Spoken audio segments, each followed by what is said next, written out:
This episode of Comics for Fun and Profit is brought to you by Bad Idea Comics. You thought they were bad last time, folks. Well, now they're really, really bad. And by the way, good luck finding a Bad Idea comic because the closest one to me in Ohio, not your smallish state, one of your bigger states, it's like 2.5, 3 hours away. Not worth it to track down a comic. Sorry. My LCS, Cowabunga Comics, not on the list. You know? Don't blame them. Don't blame you guys for never ever buying a Bad Idea comics. Thank you, Bad Idea, for rearing your ugly head again. And I look forward to all your bad ideas. Thank you for listening to Comics for Fun and Profit. This is episode 816 for comics that are coming out on April 11th and April 12th. And joining me today is my good friend Mike Myers over in Colorado. Hey, Mike. Hey, I'm here sick, coming up to try to help out. Appreciate it. Kyle's on sabbatical, so he's out and about. Couldn't be bothered. But you know what? Drew's here. Mike's here. We care. Yeah. And we're excited because I've found the freaking Marvel previews. And so we get to talk about April comics or April's previews for comics coming out in June of 2023. And right off the bat, we're getting Ultimate Invasion in there. Looks like a big deal event happening. Well, it's the Ultimate Universe coming back after many years. Which Kyle and I touched on this when we were like, no, wait a minute. Didn't they kill the Ultimate Universe, then fold?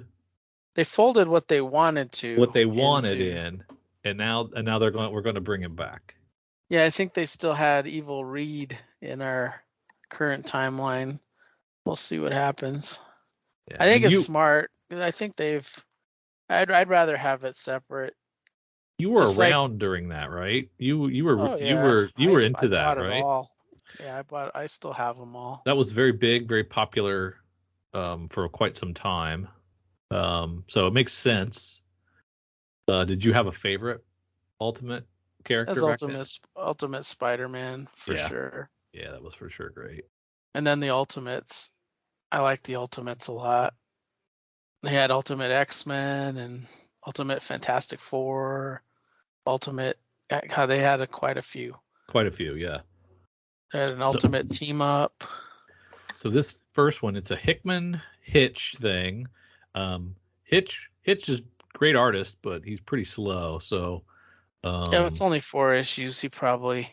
You think it's in the has can? It in the can, yeah. It's a $9 56-page book.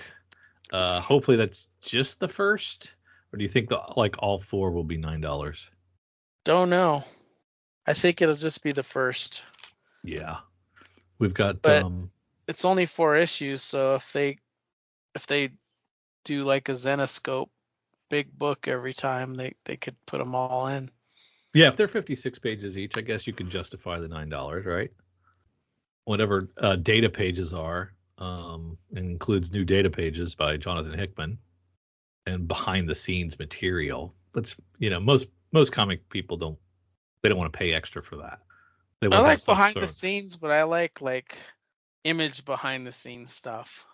Like where you learn like how they came up with the process, or like in Lovesick, how she was researching all this dark web stuff and crazy stuff, before she drew it out. Twisted book, dude. Yeah, twisted book. I think I feel I feel sympathetic for her because of I haven't read the latest issue, but the one I read before that was her backstory, like when she was young. Yeah, it's just. And that lead cannibal guy put her under his wing, kind of thing. Yeah. But he was obviously manipulating her the whole time. Yeah, the last one I read, there was a whole bunch of back matter about that, and I just can't feel anything but sympathy for her, and it's a terrible situation, and I don't see the appeal, but get out of there if you can. I don't know why you would want to do that. Yeah, the dark web though, I've liked everything that they've played with, like Lovesick and Red Room and Red Room for sure. Red Room's a lot more intricate. This one just focuses more on the main character. yeah. Red Room is like world building. Like there's so many different characters and so many motives, and Ed's a gets cool into dude. cryptocurrency and all kinds of stuff. It's crazy. I like Pisker. He's pretty cool. I enjoy his Yeah, take on stuff. yeah, those two guys are good. Nate and Tom Scholey, they really love their comics, that's for sure, and they're pretty much comic historians, if you will. Oh, for sure. Yeah. Yeah. I'm looking at this. The art looks great on this. Like we said, got some interesting cover choices. I'll definitely pick up that first issue and see if it works for me, having not been all in during the Ultimate phase before. If I'll still be able to follow it, we'll see. I am Yeah, I'm interested in definitely this. getting it. I am interested in this Incredible Hulk #1 relaunch. Philip Kennedy Johnson and Nick Klein together. I think that'll be interesting. Yeah. Wonder if that's Nick Klein on the main cover, because he has like a JR kind of look to him for sure. Especially the character in the front. He's drawing Banner. Oh man, it is nice, isn't it? Yeah. I mean, it is if you like JR. A lot of people don't, but I do. Yeah, I like him more than I don't. I like him because of his dynamic layout. Like it looks very like Kirby-esque, and it Yeah, looks like when he does action, it like seems like it's coming out of the page. I But think you can definitely see the line between him and Kirby for sure. yeah, that's why I like him. But he's probably one of my favorite artists right now, anyway. Yeah, it's nice to see a new book from him all the time. Yes, And, they're like relaunching a lot of stuff here. I mean, I'm still sticking with the ones like, to me, I'm not gaining a title. I just never stopped Black Panther. I never stopped the Hulk. But Black Panther is one of my favorites. So I'll always buy Black Panther and Daredevil and Defenders, regardless of who's doing it or what is happening. yeah, you're all in on that character, like I am with Moon Knight. Yeah, it's those three properties I just adore, and even if they're in lulls, I want to know what the lull's about. So I like that stuff.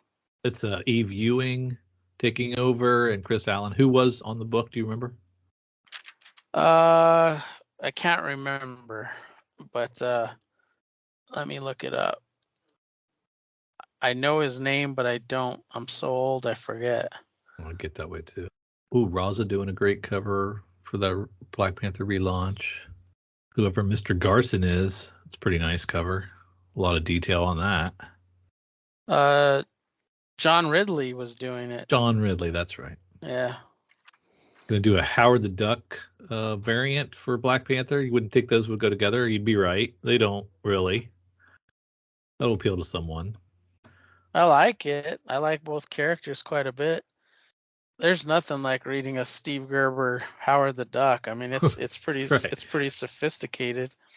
I mean, Steve Gerber was very, how would you say it, like making statements about the world all the time, whether it was yes. in Defenders or Howard the Duck. He like knew what the current events were all the time, Right. and he always was making commentary on it. I'm just saying on the face of it, Black Panther is more of a serious comic to me, whereas Howard the Duck can be irreverent and have a little more fun. And Well, so they do. Black Panther had humor to it for sure when Christopher Priest was writing it. Okay. Yeah, it was through the white guy, of course. I forget what his name was, but he was the agent that was investigating Wakanda. But that's where the humor came from. Right. Cool. He was even in the movies. I forget what his name was. He Oh, the was guy even from in the last movie because I can't remember. It was the that one where they were forming the Thunderbolts. he was in one of those. I get mixed up with all the TV shows and all the movies and That's true. what's doing what. Like I know what happened, I just can't remember where it happened. Yeah, that's what we're an embarrassment of riches, though. We get a lot of good stuff, almost too much sometimes. Loki's relaunching, or launching for the first time in a while. I don't know the last time I remember him having his own book. It's been a while.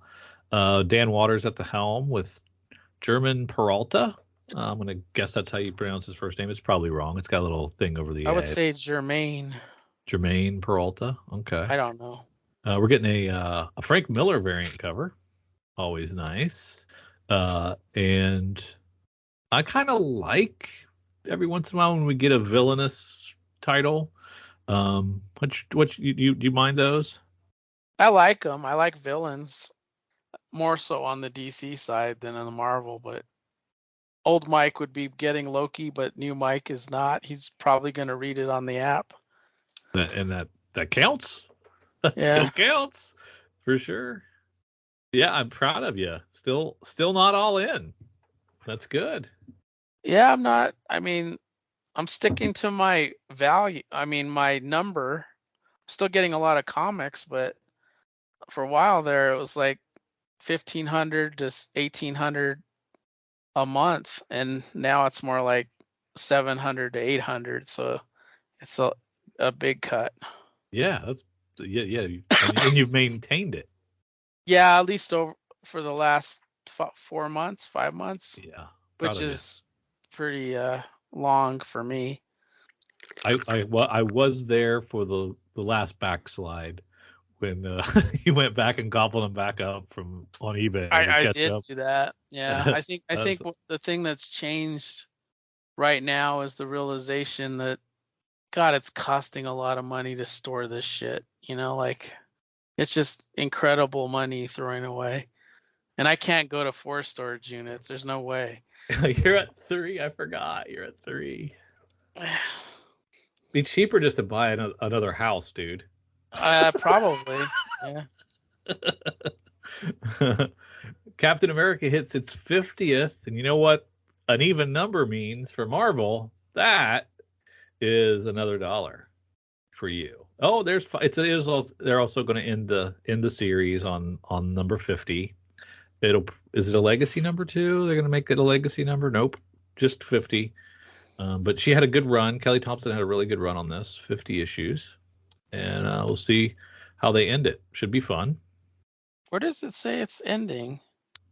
Final issue of Kelly. Final issue. Okay. Yeah. I was reading the blurb and I didn't see it. It's possible that they might keep it going with somebody else, but it's her final issue.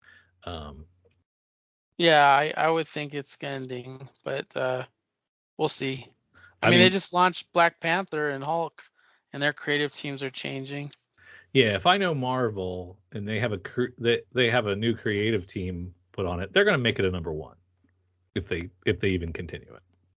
Yeah, I would probably do the same because I would have statistics behind it. But I mean, DC doesn't do that. I don't know why they resist that. What do you mean DC doesn't do it? They don't do it. They don't do it as often. They don't do it as often. Getting a new series. You got Green Lantern a new series. You got Green Arrow a new series. Flash is getting a new series. Wonder Woman's getting a new series. Superman just relaunched at number 1. Kal-El's son just relaunched Adventures of Superman. They're relaunching like crazy. What are you talking about? Well, yeah, the Dawn of DC, they are doing quite a bit, but they seem to resist, like when let's say Zdarsky comes on to Batman. Well, I mean, they seem to be able to resist the temptation after Batman hits 100 to go back to 1, or when it hits 50. When to go back. Let's go on the main titles like Superman and Batman. The legacy ones they usually keep. They've only historically relaunched once in the history is Action Comics and Detective, which are their oldest books. So I'm just saying they do a better job of resisting the temptation of relaunching for no reason than Marvel does. Yeah, I don't know. It seems like it seems like that title just relaunched. And it's also, And I'm sure Nightwing is going to relaunch soon. Robin just relaunched. and I think it's also because there are more numbers, there are a higher number of titles being cranked out by Marvel. So therefore, I see it happening more often because they have sometimes twice the output that DC has in a month. So therefore, of course, yeah, they would have more renumberings because they have more books happening. So Well, I I guess think it's that's the way why. they write comics today, so it makes it easier to renumber because they sort of write in arcs rather than they used to write a comic book that had like 4 or 5 threads going on, and it was like a soap opera. So you'd read one issue and you'd want to know how all these different characters ended up in the next issue. And it filled in a lot of the old information. So, it's like you can jump in at any time and not feel lost. Now you could feel really lost. Marvel at You least do feel gives you lost. well, they do at least give you that front page where it kind of here's what happened kind of thing. Yeah, yeah. Here's where you are. So you shouldn't feel like, yeah, you might have missed some details, but at least you know where you are. DC, on the other hand, you don't know where you were. Yeah, can you imagine if they had 5 or 6 storylines and you're just coming in cold, and they Yeah. didn't do any of that like they used to? Yeah, that'd be tough. Well, like they used to, it was awesome though, because it. I mean, I grew up with that. It made you want to come back for sure. Yeah. Because even there might be like one thread that you don't care about, just like a TV show. Like there might be one character I don't want to really care about that, but the other threads are what keep you invested. And then they spent so much time like making sure that if this is your first comic, that you're caught up. That we'll you have an on ramp here. Yeah. So they kind of like repeated stuff and would, remind you about things, which is great for people that are picking it up month to month, right? It's a little reminder. But for people that were reading it in trade, but they didn't have trades back then. But I mean, if you were reading it in trade, it would be annoying to be, yeah, we get it. I just read that, right? I don't need to know again what's happening. Yeah, I do think that would be terrible. Yeah, that would be really rough. But if the only thing you have is going into the comic shop once a month or the spinner rack once a month to get that book, then you definitely love that and need it. But Yeah. it'd be a nightmare now. Well, But some of the with writers apps, though knew how to do it. Like they wouldn't interrupt the story to tell you it was a couple panels, but it would at least set the stage of, this is where that is. yeah. They didn't really waste a lot of time doing it. Now they'll waste a lot of time doing it. Like that was the problem with some of the DC events. Like when they were moving to California, they had that one event, Oh, and they were yes. just it was a good event. Like it had good like story arcs. It just was regurgitating, okay, this dome is over their city, Yeah. can't get over and over again. Yeah. Yeah, And that it was that got too Convergence? much. Yeah, Convergence. Yeah, I mean, it had some fun stuff too, They but had it some was that great stuff, but if you were reading multiple books, it was like, 2 or oh 3 my pages God, was just like the same in every single issue. every book, yeah. That instead of just doing one panel, or I would even done like a front pager, this is where we left off or Oh, something. previously on or something, yeah, for Yeah. sure. Oh, we get an annual for Scarlet Witch. This is my boy Steve Orlando and Carlos Nieto enjoying this book a lot. So I'm really cool that he gets the annual. That should be fun. It's starting an event, it looks like. The prelude to Contest of Chaos. Very nice. Hmm. We're going to get the second issue of that Avengers relaunch with Jed McKay. I'm hoping I enjoy that. Yeah, I'm looking forward to the change of guard for sure. That Jason Aaron run just lasted forever. Yeah. And Amazing Spider-Man hits 27 with Zeb Wells at the helm. I think he's done a good job. I love how he's done this. The problem is he'll go like 6 issues and get you really engaged, and then they cut into an event. Yeah, dark web stuff was terrible. I didn't like that, but yes, he gets derailed. His stuff gets derailed, and then you're like, oh, let's get back there. Let's get back to where we were. It's unfortunate. Deadpool book with Rob Liefeld. I'll let you read that one. I'm gonna pass. Yeah, it's Rob Liefeld's story and art. So if you're a fan of Rob's, this is the second. Deadpool Bad Blood was a hardcover originally released as just a OGN. Okay. All right. And then I think it was like 5 years later, they decided to release it in singles. So it was originally an OGN hardcover, then they released it in singles just fairly recently, and now this is the sequel to it. How often does that happen? Where it goes OGN first and then singles later? I don't know. I don't think I can name. Yeah. I don't think I can name a. I know it was a successful hardcover. It was like #1 in trades that month. I don't know how it did. Unfortunately, how it did in singles. Yeah, that's interesting. Rob has a lot of fans, but he has a lot of people that don't like him too. Oh, I don't dislike him. I just I think he's a great comics guy, cheerleader for sure. Yeah, we need more people like him. Yeah, he's an advocate for the medium for sure. I don't. He's very opinionated, though controversially says things and pisses off a lot of people. I think where you and I divert is we both were big into Image back when it launched, and I left them and you stayed. Oh yeah. I left them. I guess you could say that I never left the characters that I loved, but like when they started Walking Dead and all that other stuff, I wasn't there for it. So right. I wasn't like all in Image. I was in the founders, like right. A founder put out a book, I was always there. And I think you still are. Sylvester, all those guys, yeah.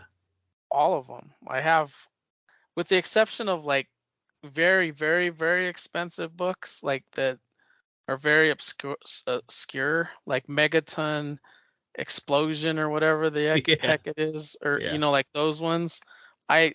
And Graphic Fantasy from Savage Dragon, which only had like 5 copies anyway, like things like I just won't get. Yeah, I have everything. I don't get all of. For a while there, I was getting like all of Rob's covers, but like when I originally did my order at DCBS last month, I was like, oh, I would like these Rob Liefeld covers, and I usually don't double dip, but it was Rob, so I said, oh, I'm gonna get them. And then when it came to the total, I wasn't where I wanted to be, so I was like, well, I'm gonna get rid of the duplicate, right? Yeah. So I took out his covers. So yeah, I would like them, but then my brain kicks on and says, well, what are you gonna? It's gonna end up in a box. You're not gonna see it anyway. So kind of the forgotten founder is that Wilt Portacio. Yeah, he's still around though. Do you still chase his stuff when he puts it out? Yeah, but I am missing a few issues of Wetworks.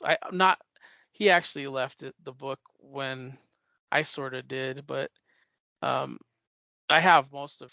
But he just had some Marvel stuff come out. He was featuring Bishop in X-Men Legends. Yeah. So he's been in Marvel previews just recently. All right. I don't know if we're going to agree on this either, but we've got a couple of facsimiles. Facsimiles, they used to appeal to me because they were books that were out of my grasp. They were Amazing Fantasy 15s, they were Detective 27s. I'm not going to get the chance to buy those Action 1s, those sort of things. They were special to me. These two are expensive though. These two are books that I've had. $300 books though now, and they're very expensive. Amazing Spider-Man 121 and 122, they're expensive.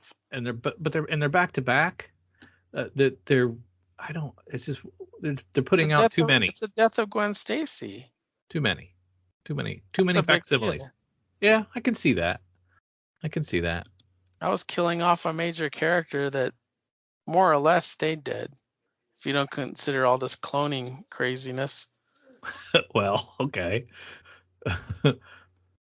Well, it's one of those really There's an awful controversial. lot of Gwens. There's an awful lot of Gwens out there. It's a pretty controversial thing though too, because if you look at the panel where she died, it was the fact that he caught her that snapped her neck. So, I mean, it's one of those things that you can look at over and over again. Did Green Goblin do it, or was it Spider-Man? If you look at the panel carefully, it was Spider-Man. Oh yeah, and that was one of the great things about the last Spider-Man movie too, is them addressing that, and Andrew Garfield played it really well. Yeah, I thought. Let's see, we're doing a Miles Morales 7. Cody Ziegler. I'm not reading this relaunch. It's too much carnage for me. I was along for the ride. I'm still getting Venom and Carnage, but this crossover thing just got too big, and I just said no. So I am getting Carnage, but I'm gonna get Part 5, so I'm not getting the bookends or the tie-ins. Or Red Goblin. I'm not getting Red Goblin. It's the only one that I'm not getting, which is weird, because I'm getting like Hallows Eve and Gold Goblin or whatever his face was, and I like those quite a bit because I'm into the Spider-Man world. I'm actually fairly caught up, which is very weird for me, but I've been trying to keep caught up in Superman and Spider-Man for some reason. For sure. Groot is on its second issue. Good thing about Groot books are they take about 3 seconds to read because there's really not much dialogue. So you can flip right through that, look at the pictures. Usually. Maybe not in this case. Maybe there'll be more dialogue. Well, he did have a voice there for a while. He was speaking. I've read them before when it's been nothing but I am Groots throughout it. But there may have been others. This one looks like it's that. But Abnett's pretty good. If you were reading Guardians of the Galaxy, there was a bit where he actually could talk. Did he have a solo book where he was talking in it though? No. Yeah. But they tend to give that to like Scotty Young and the animators that can try to make something interesting out of nothing. Yeah. What about this Warlock book? This looks I straight really out wanted of... to get this one. I was wondering, but I held back on it. But you didn't get it. I didn't get it, but it looks like it's really in my wheelhouse. But you'll read it on the app. So. Yeah, I'll read it. Matter of fact, that'll probably be one that I read immediately when it hits the app. Now, do both Marvel and DC do 1 month waits now? 1 month what? Do both of them do just one month wait for new releases? Yeah, 1 month. Apps? Yeah, it used to be. Oh no. DC, there's 2 options you could buy on. There's DC Infinite, I think, and DC Ultra. If you have an Ultra subscription, you get it 1 month. That's what okay. And you get Vertigo, and you get trades. So like you can read stuff, not like if you want to download something, you download the whole trade and not just a single issue. I have that, but you can get 2 options. One costs more than the other. The Marvel app is still 6 months behind. Oh, is it 6 months still? Yeah, it's still 6 months. I think they have more of a reason because at least a lot of shop owners I know are more Marvel driven than they are DC, with the exception of Batman maybe. But that's true. So they're giving the market, I mean they're giving the stores a break, saying you have 6 months to sell that copy, you know. And DC used to be the more LCS friendly publisher. No, they were more aggressive. They were the first ones to go day and date digital. Marvel wasn't doing that. As a matter of fact, Dan DiDio announced that we're doing day and date, So That's DC right. was the first one that said, That's right. when we release Batman, you can get that right off of your Comixology app the same day. That's right. I wonder what that date was, because I remember it must have been. I remember when the Walmart stuff started happening and DC started putting exclusives in Walmart. That really started causing problems for LCSs and like driving a wedge. But I know the day and date thing predates that. So I don't know why it was driving a wedge, because the material in those books was often reprinted material. There was like new material, like there was like 3 stories that were brand new. So like if you're a completist, you definitely want to go to Walmart. I went to Walmart to go grab them, but the other material was already like pre-released. yeah, I think it was the fact that there was new exclusive stuff that But like LCSs couldn't give the their stores were customers. upset about that, but I I don't think it was meant for an LCS, because anthologies usually typically don't sell well at an LCS anyway. I mean, I think DC's willing to take chances and try stuff first, like that weird stuff, Yeah, because they wanted to get into a bigger market, which they thought was Walmart, right? yeah. I mean, I think it makes sense. I mean, I understand why else the LCS gets upset, but I mean, I wouldn't do that if I was DC to try to get in new inroads and new audiences and create new audiences. Why not? Well, yeah, because it's all about profit. You're never doing anything to lose money. I mean, it was a worthwhile experiment. I mean, they found out the hard way that it's the adults that are going to the comic store that are going into Walmart to buy these things. It's Yeah, I the don't. speculators that are going to the comic store now going to Walmart to get these things. So it's not like they wanted to drive a market, like let's get other people into comics that don't go into comic stores, and it didn't work But they're because still there. They're still there. The reprints are still there. There's plenty of packaged comics that are at Walmart now, than there didn't used to be. So yeah, but I that's think still around. that is there, but I don't think it's a big. I really don't think they're driving anything. Like I think they're lucky to break even. I think it's a way to repackage stuff for sure, and sometimes they'll give you a different cover, but it's a way to sell stuff you didn't sell. That's true. It's a place to dump stuff. I Yeah, never thought of that. Yeah. I mean we used to. You have like stores like Big Lots, and it used to be called Pick and Save, and all those others, Dollar Tree, and it, it's a way to like take your product, sell it somewhere, and then repackage it and sell it somewhere else. We have Ollie's over here, and there's tons of comics at Ollie's now. Yeah, And I they're would love cheap. to go to an Ollie's. Let's see. But you can sleep on my couch, dude. Come whenever you want. Open invitation. Well, I almost got a chance. I think they had one in North Carolina during Heroes Con, but my wife was, "You're not stopping there. You're going to be spending money at Heroes Con," and I really wanted to start there, but didn't get to. Guardians of the Galaxy hits its third issue. We've got a Daredevil, an Echo miniseries that should be fun. It's by the Black Eyed Peas guys, Mm-hmm. which I don't remember if I read any of their stuff before, so I'm not sure if Not it's too any good. impressed with their, what Yeah. was it? Their Spider-Man. They've been in the top 10 because they created Dream Spider or Dreamweaver or whatever. Oh, was that But him? it wasn't really that good.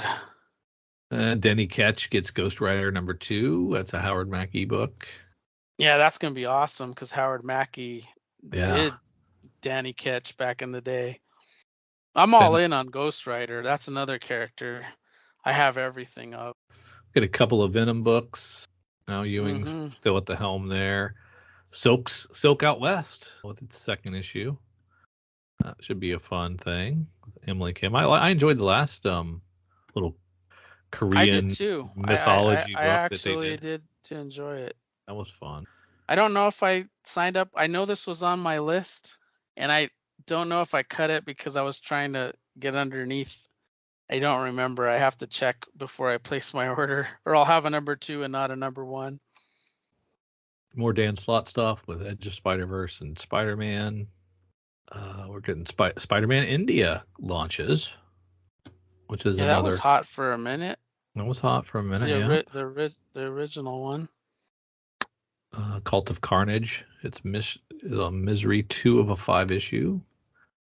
Sons of Origins of Marvel Comics, Marvel Tales #1. Eek. Terrible title. Sons of Origins isn't. I would have just called it Sons of Origins Marvel Tales. Why be redundant with Marvel Comics? I don't know. I don't know. But Sons of Origins is, if this is really like it, Sons of Origins was a trade paperback that I bought way back in the day when I was a child at B. Dalton Bookstore, and it actually had like the origins of Iron Man, the origin of the Hulk, the origin of Daredevil. It was awesome. Yeah, that's what It it was looks like like one of it's their doing. first trades, yeah. Venom Lethal Protector finishing up with its 4th of 5. Marvel Voices, it is Pride Month in June, so this will be a new Pride issue. $10 one shot. Spider-Gwen Shadow Clones finishing up with its 4th of 5. Hallows Eve the same. And then we got some X stuff.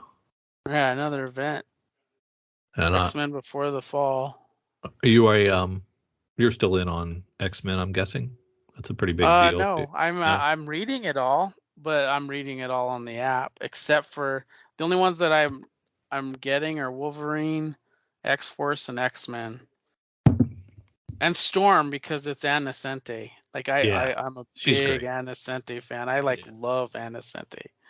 So like if it was anybody else, I wouldn't be getting that. I would read it on the app because I like Storm, but I wouldn't jumped in. But because it's Ann Nocente, I jumped in. I'll be reading that one too for her. I'm not gonna read the Captain Britain. That one I am gonna read because that's like Sword of X. That's like a continuation, and I like it. But I'm reading that one on the app, so I'll just continue on the app. I really wanted to like the X-23 better than I did. Maybe I'm hoping the second issue's better.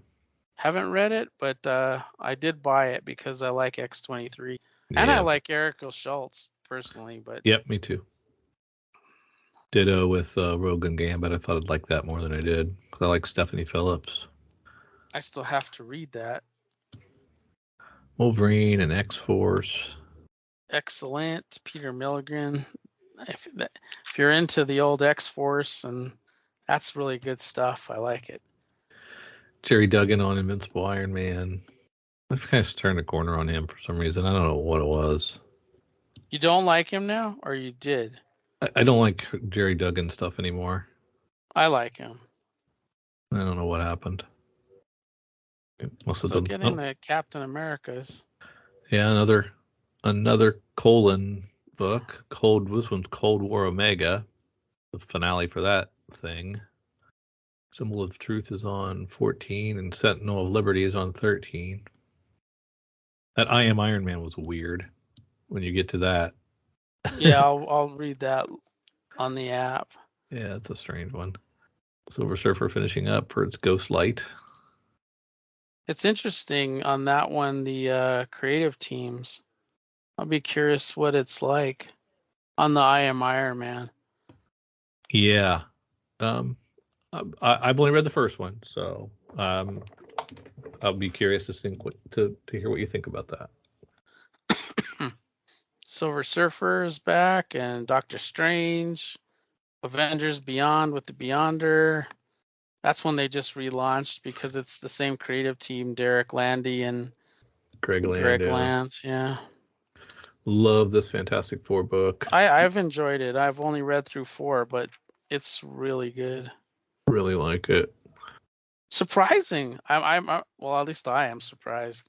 I mean, I like Squirrel Girl, but it's a whole different tone. Right? Yeah, I was like, I didn't think I was like him on Fantastic Four, like Well, his Secret Invasion book was really good too. Yeah, I still have to read that. I liked it. Hellcat's pretty good. I enjoyed that first issue. Yeah, And Christopher Cantwell's good. I've really enjoyed the She-Hulk series. Daredevil Chip Zdarsky. Yeah, I'm struggling with this one. It's one of those really long arcs where it's kind of just that arc, right? It doesn't have the other things to keep you interested, like the other subplots. It's just kind of that one thing going on and on and on for 12 issues. No, you can get a Rob Liefeld variant. How about that? I'm gonna read this Clobber in Time just for Steve Scroce art. Yeah, I wanted to get that one, but it didn't make the cut. Moon Knight on issue 24. It's right up there, getting up there, like the top. It's gonna 5. hit 25, and you're gonna say milestone achieved. Last issue. That'll that'll put it in like the top 5 volumes if it gets to 25, I think. There you go.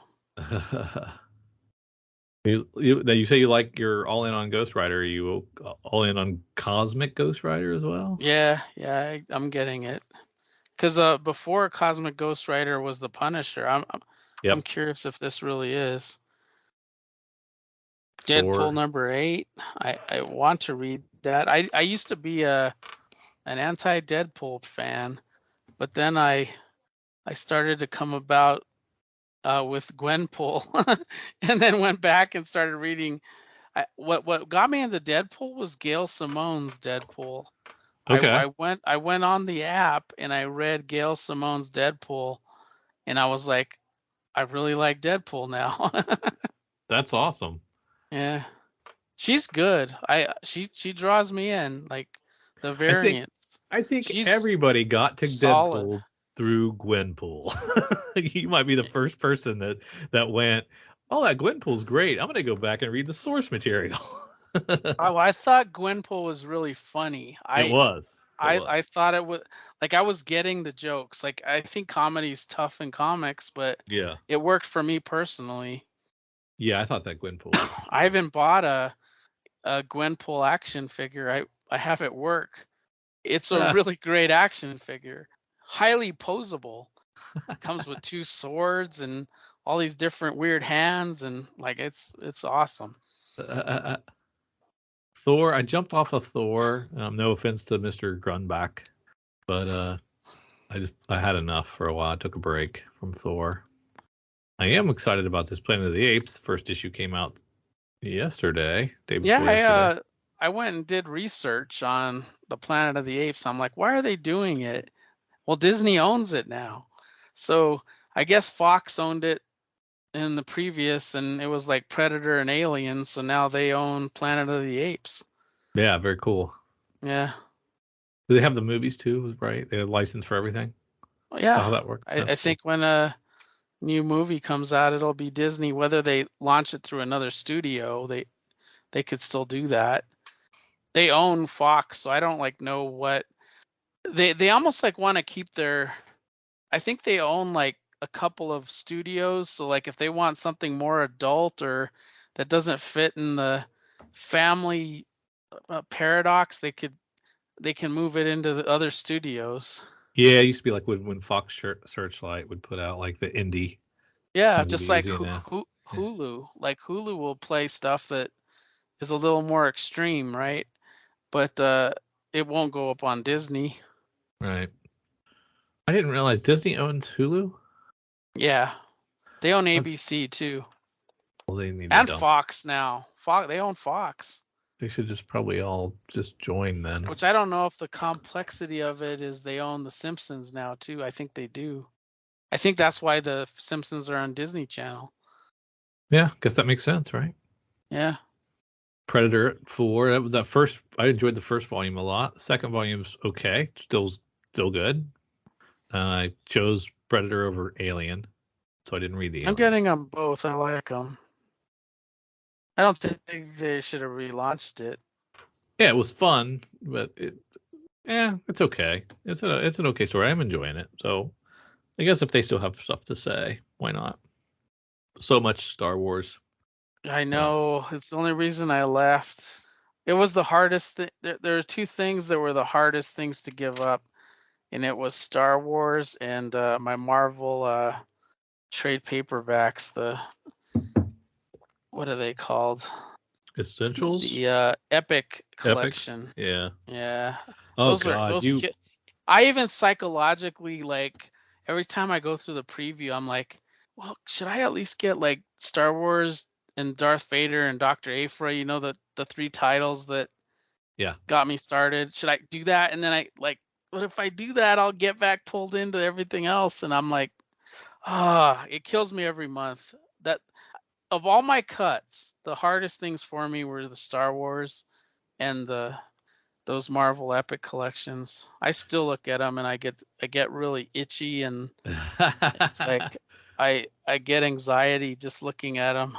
Now, you've had a complete collection of epics to that point. So does it make sense if you ripping the Band-Aid off, you just sell all of them, get them out of your house? No, I do want to sell them, but I'm gonna sell them as I read them. In other words, when I finish one, I'll get rid of it. Yeah, that makes sense. Just take them to half-price books. They won't give you much, but no, I'll sell them for the cover price because they're worth a lot. Those first prints are worth a lot. Oh, that's true. Yeah, you can get double, sometimes more, if they haven't like reprinted it. Let me tempt you further. New edition. Because Star Wars Return of the Jedi, the Empire #1 is launching, and it looks like the Empire is taking over in this different take by Jody Hauser. It might be interesting. Was it like a what if? I don't know. It's not. Or maybe it's just like right there at continuing during the Return of the anniversary, Jedi. Return of the Jedi. Yeah, it's that time right while they're building the Death Star there over Endor. Oh, that looks so awesome. It does look pretty good. Oh, the other one I loved was the Bounty Hunters one too. That was God, that was my favorite. I loved that book. And Ethan Sachs wasn't reading that the whole time, was he? Or writing it the whole time, was he? Yeah, he was. Yeah. Was he? That's cool. It's on 35. Aphra's back to 33. I wish every time I go to the because I get most of my stuff at ECBS, but every time I go to the LCS, I'm like, should I just get these back issues of Star Wars and just go back in? Yeah, it's hard. It's so hard. Oh yeah. Oh man. And they just announced today that Daisy Ridley's getting a new movie in a new trilogy that's kicking off after The Last Jedi. So I just started Mandalorian and it's awesome. Oh, you're just now getting to Mandalorian. Interesting. Yeah, I watched all the cartoons. I was waiting on me and my wife watched Mandalorian together, so we were finishing The Good Doctor first. Fantastic. Getting caught up on The Good Doctor. And didn't you say you didn't like Andor? I liked it a lot. I just said it was a slow burn. Oh, okay. It's more like a drama that moves sort of. It's like a heist thing, but not as exciting as like Money Heist. Like if you watch Money Heist, you're like sucked in because there's so much crap happening. I think it was John that didn't like it over on Comic Book Page. It was like they don't like anything. I'll be honest with you. I try to listen to it, and I just, oh my God, these guys are just so negative. Yeah, it is so hard because they're at least when you were there, you were challenging him. When Bob was there, you would challenge John. Yeah, he agrees with everything that John says. Yeah, that's true. He never challenges them.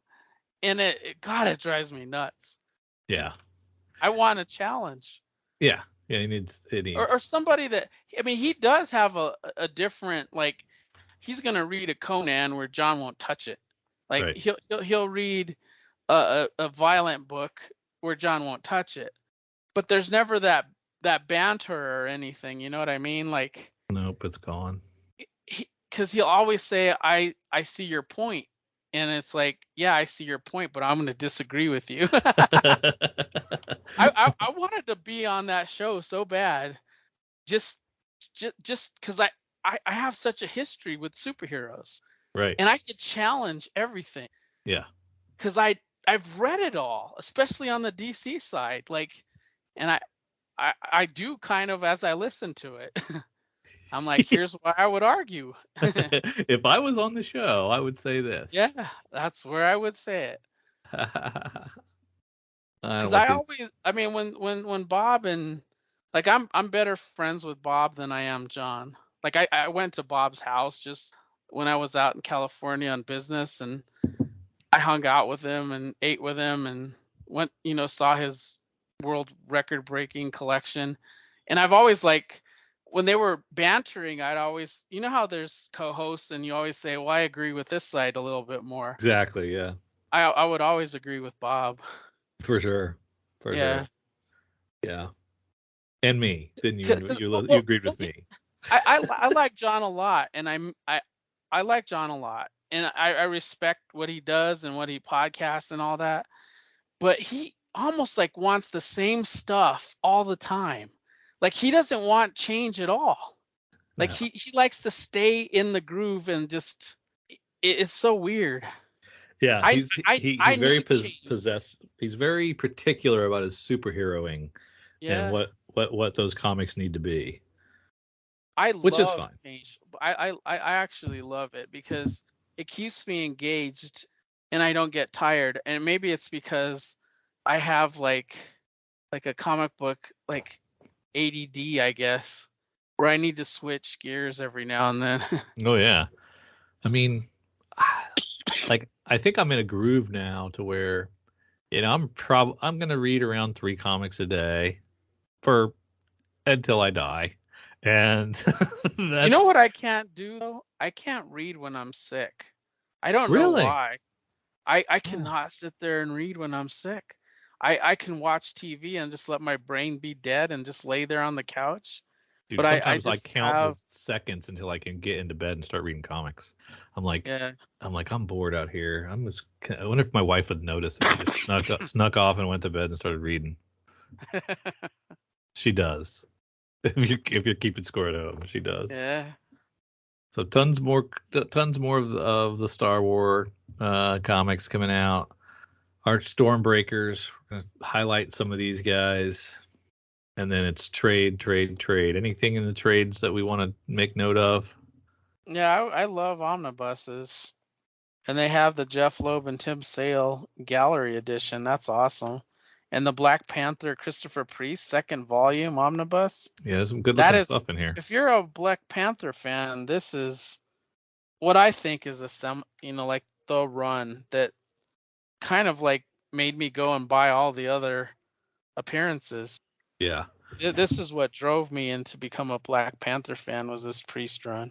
It's these are so stu- these are books that I read on Hoopla because I don't good. want these giant freaking books in my house. God, they're so awesome though. They are awesome, but I don't have a library. If I had Yeah, a I wish I library, I did would. too.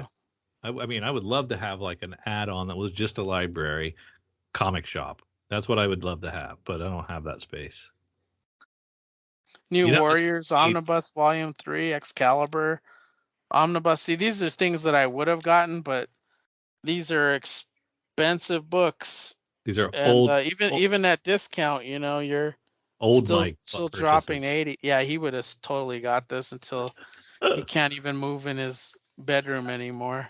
I was when you and Bill are talking about like retirement. You guys need to live together so you can help each other move your long boxes and stuff. Yeah, Um, we probably need a collective commune of some sort where we have like all our collections just in a center giant warehouse between our yeah. houses, and we all just visit our collections when we Well, want to.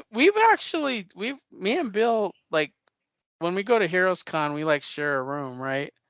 My wife and I get a 2 bedroom. Well, it's like two. It's got the main bedroom and then it's got like the living room that has the pull-out couch, and he like stays with us, and we talk a lot about that kind of thing. Like Right? if we because if you have friends that could help you at an older age, it's just and then you can consolidate everything together and read all day long. Right? Yeah. Yeah.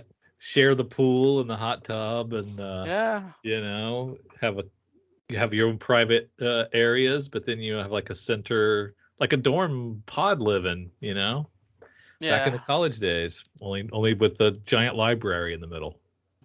That'd be kind of nice. That'd be sweet. Of course, all my comics will be gone by then. I'll have gotten rid of them all, so I won't have anything to contribute. Well, I am gonna eventually have to sell this pile of stuff, but it's gonna be a rough time, I tell you. Yeah, it's gonna be a huge challenge because I you don't don't like want selling. to. You I don't don't want want to. to. I don't like it either. You don't want it. You don't want to. And then as you get older, it's going to be harder to do it, to even move it. Well, And it's gonna be harder to lug shit around. That's for yeah, sure. yeah. I'm already feeling it. Like that's really, when it came down to me making cuts, that was really it. It was me carrying these short boxes that are bagged and boarded up and down flights of stairs and saying, I'm gonna die doing this. I'm not gonna. It's like that's not so much fun, you know. That's definitely a contributing factor. Tons of collected in trades. We've got 124 pages of goodies from Marvel this month. Plenty of Kang, plenty of everything that you would want.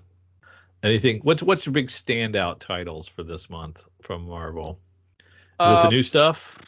The Ultimate Invasion? Is that your standout?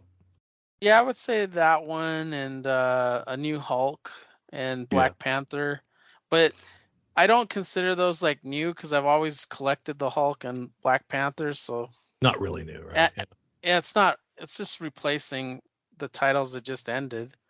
Yeah, So that's true. I mean, like at least with Dawn of DC, we're getting a new Green Arrow. And we haven't had a Green Arrow for a while, yeah, it's been a so it while. does feel like it's new. Mhm. Yeah, definitely. Yeah, that's the big difference is right there. Is when DC goes away, it goes away for a while, and Marvel it's like a month or two, and then it's relaunched, or sometimes not even a month. Yeah, yeah. What were we saying? It was a couple of books like Silk that there were 3 number ones in the same calendar year. You're like, Yeah. what are you doing? It's crazy. Yeah, I like Silk, the last one, so if I did cut it, that was one that just because of dollars. Yeah. Time for a break from our show to pay the bills. Check out beacons.ai/comics fund profit for all the C4 FAP links you could ever need, all in one place. You can provide feedback, listen, support, share, enjoy these. We have our Patreon there. You can buy us a beer or a coffee. You can check out our Instagrams, our Twitters, our Facebooks. Check out our YouTube page. You can email us. You can listen to our podcasts on Patreon, if you're a subscriber, on Apple Podcasts, Spotify, on Podbean. We have Google Podcasts on there. We have an Amazon wish list. You want to buy Kyle and I something? Fine. You can do that here. We appreciate it. We have Kyle's RPG podcast listed on there, so you can check out his Dork Day afternoon offerings. We have Cowabunga links, so you can check out the Cowabunga deep discount FOC and pre-order list. Get on that. That's RLCS, so you can check that out as well. And we want to just give you opportunities to say hi, to check out what we're doing, support us if you would like, or just listen. Check out beacons.ai/comics fund profit for all the C4 FAP links you could ever need. Thanks. Back to the show. All right, Mike, let's shift gears and let's take a look at some FOC offerings from first we'll go to Lunar and look at some of the DC offerings that you can place on your final order cutoff orders. Right off the bat. Are you going to? This is the question I always have because I'm confused. Oh, I'm sorry. Do you go to 4.9 or do you go to 4.16? 4.9. 4.9. Okay, 4.9. Because it'll close on Sunday, at noon, I believe, and then everybody else closes. So everybody has to listen to your show like right away. Yeah. For the FOC. Yes, that's true. Life's tough. Suck it up, listeners.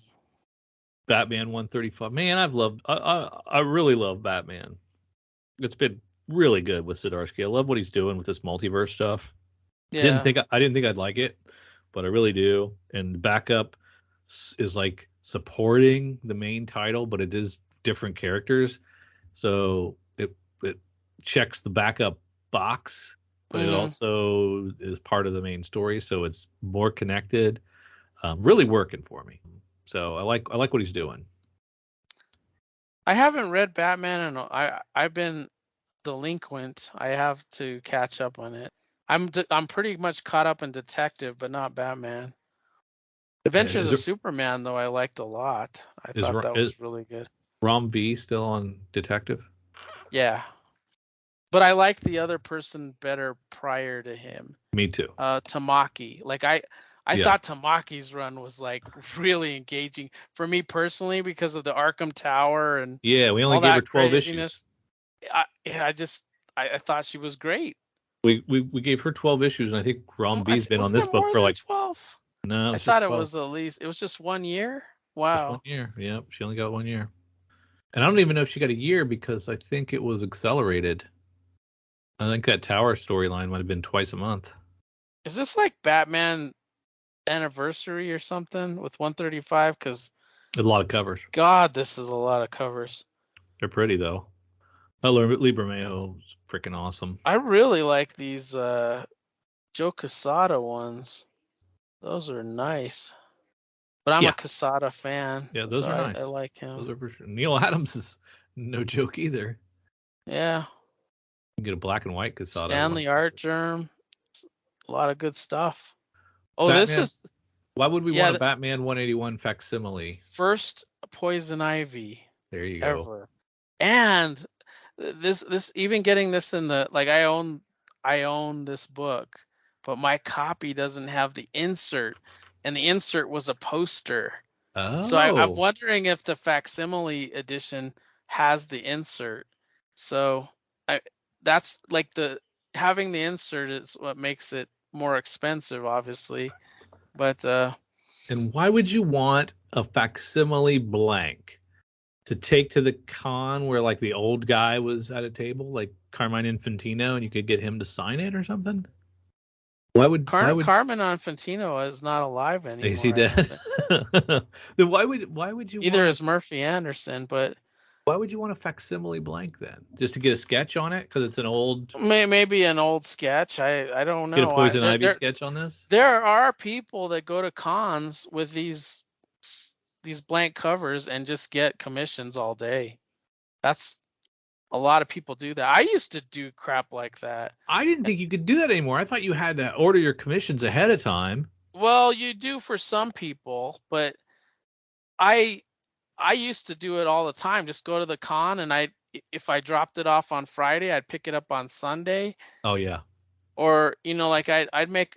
Sometimes they'd have it done on the same day, and then things just got too. I mean, they really priced me out. Back in the day, it was like $60, and you get like a good commission. Now you're in the hundreds, like $300. It's like it's crazy. The inflation on that has gone too high. Yeah, I read that Zoe Thorogood autobiographical novel. It's Lonely at the Center of the. It was kind of depressing in parts, but it was I thought it was really good, and I was just kind of going down a rabbit hole looking for original art and stuff. And Jesus, people want so much for their original art. It's like, oh yeah, who's buying that stuff? Who has the money for that? A lot of people. There's a lot of rich people. You'd be surprised. I know. It seems like that's a very expensive hobby to have. Yeah, there's a lot of podcasters that do that. I mean, but the people that I know that are really into it, their jobs pay definitely good wages. Like you're $300K a year or 250. They're up there.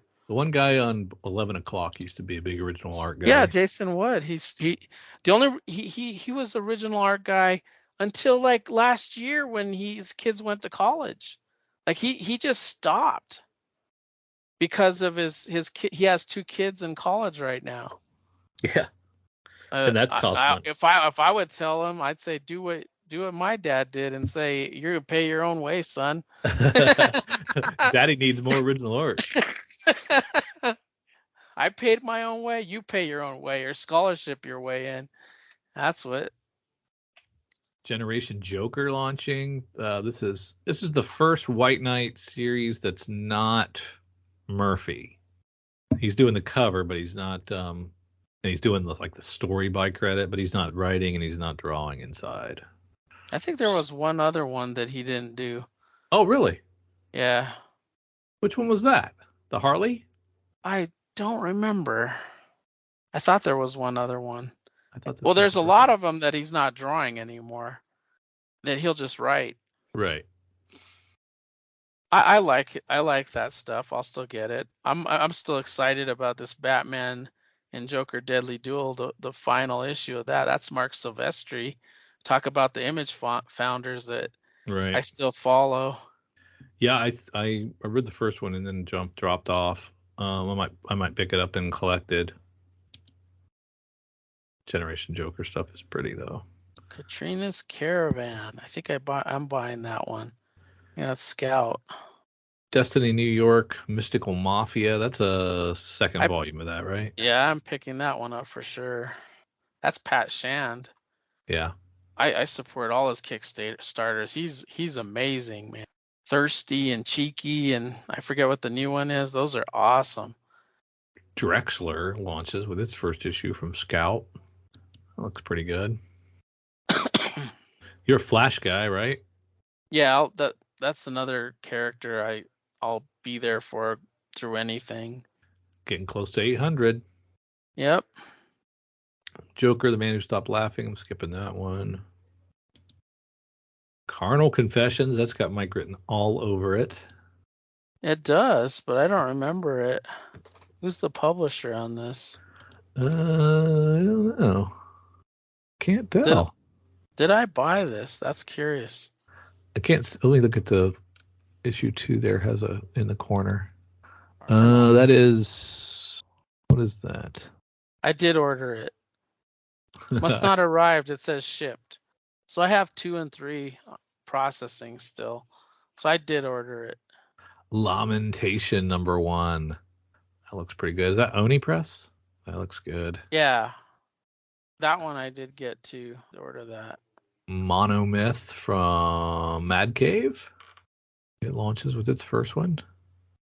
Midnight Western Theater hits a second printing from Scout.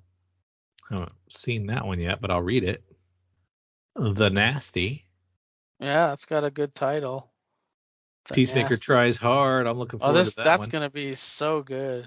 I'm excited about that one. Really looking forward to that. Bjorn Barron's cover's awesome. Yeah, I wish I would have ordered that now that I see it. I would have gotten that over cover A for sure. Yeah. But then it would have been $1 more, so I don't know. You got to make those decisions now, yeah. With DC, I almost go across the board cover A. Yeah. Poison Ivy, Jenny Frison is fantastic. Zermonica is pretty good. Second Coming. I love that. Yeah, they just keep going back and do another volume of that, so that's cool. Mm-hmm. Shazam, that one's going to be awesome. This is Mark Waid coming to Shazam. This is going to be great. Chris Sam new cover. Damn. Dan Mora, too. Golly. Dan Mora's a great cover. Snow White Zombie Apocalypse from Scout. I have that one. That's a special edition. Oh, I gotcha. That was a weird title. They launched it and it came out and then they didn't launch it. Now they're relaunching it. Right. Because they have the rest of the issues. They never had the rest of the issues. Let's slide on over to Image Comics and see what their FOC has to say. This is April 10th book when these orders are due. getting the second issue, locking in the second issue of Hey Kids Comics, Junk Rabbit. Do you follow him on Facebook, Howard Chaykin? No. Yeah, I should. he was recently doing a lot. You know how he does a lot of stories about that. That's what this book is based on. Right. But he was doing it was it was Gil Kane's birthday. He's dead, but he was celebrating it by telling like a bunch of Gil Kane stories about him, and they were like long posts. They were really interesting. Really? I'm Yeah, going there right now. if you're a Gil Kane fan, I'd recommend it for sure. Is it Howard Victor Chaykin? Yeah. Should I follow his page, right? I am friends with him, so I don't know. Like I became friends with him a long time ago on Facebook, but I read his stuff like a lot. I mean, there's a lot of followers. He's an interesting feller, I tell you. I like to see what he's posting. Yeah, he's got a cool sense about him. I love these Hey Kids Comics books, even though after the first volume I kind of lost track of who was who. I couldn't decipher who was who anymore. Yeah. For the most part. So I'll be interested to see if I can pick out who he's talking about in this volume. As he gets later and later, yeah. It probably will be a little easier after, since if we're in the 80s and 90s. Mm-hmm. Love Everlasting. I really like this title. That's a good book. I'm a total fanatic of old DC and Charlton like romance comics, and it's written like that, but it's got like a lot of other things going on. Yeah, it's but very the sensibility is very like the way he writes the words and stuff. Tom King, it's very. He's read a lot of romance comics, I can tell. but it's like a horror romance. It is. Yeah. But there are themes in there that are like themes and situations that are like true romance. Yeah. If you've read a lot, I like it a lot. Oh, the other one I want to point out is Junk Rabbit. That's Robinson. I like he's awesome. He's the bomb queen guy. I'm hoping I can get into that one. I did not like his other stuff. So I love Jimmy Robinson. He's like another guy I follow on Facebook and read everything he posts. He seems depressed a lot in life, but get in line, bro. Zoe Thurgood and him should hang out and try to help each other. Exactly. Saga hits 64. Star Signs is a new book that we're getting from Saladin Ahmed with Megan Levins and Kelly Fitzpatrick on art and cover. It reminds me a little of Wickdiv with its premise of zodiac star signs equaling like people with superhuman powers, you know. So that it's got a bit of a Wickdiv element to it, which I was a big fan of that Wicked and Divine book. But Saladin Ahmed is really good with his creator-owned stuff, I think.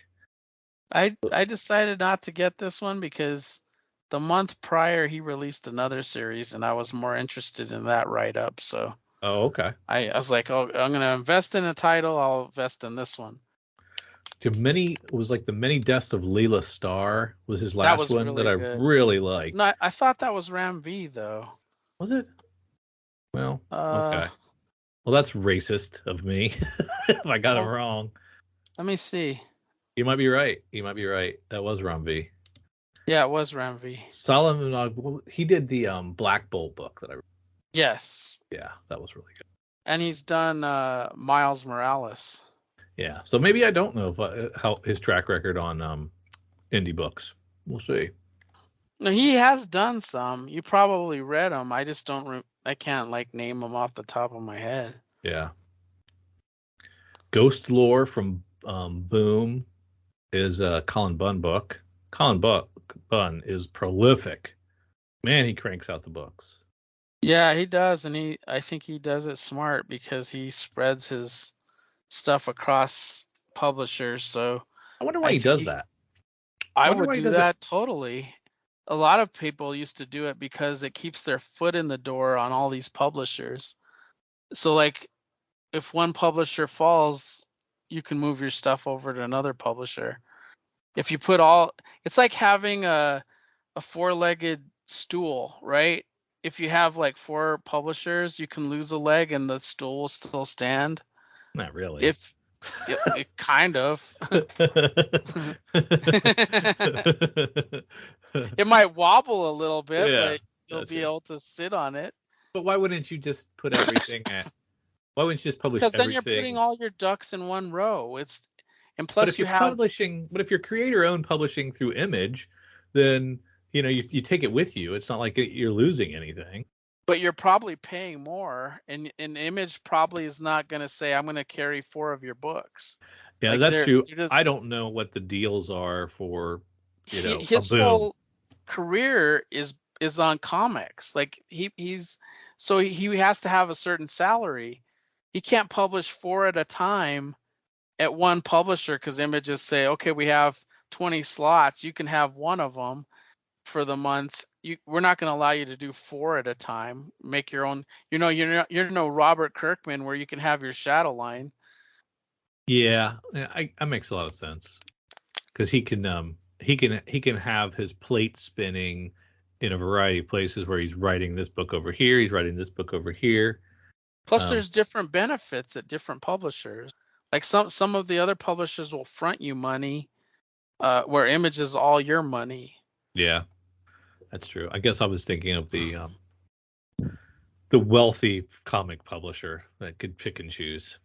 Which does that even exist? I don't know. There are wealthy people that get paid a lot, but I think that's not the norm.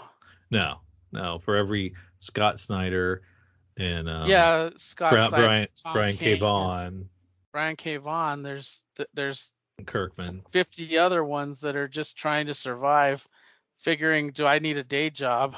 Yeah, And this thing, I saw like an interview with Peach Momoko, and it was like she was in this little dingy room, and I was like, oh man, you need a you need you need some light. You need some natural light in there. Yeah. What a dump! What a dump that you're stuck in. Mm-hmm. Survival from Dark Horse is Sean Lewis, Brandon Everett. Looks like a going back home to Alaska and unleash a creature.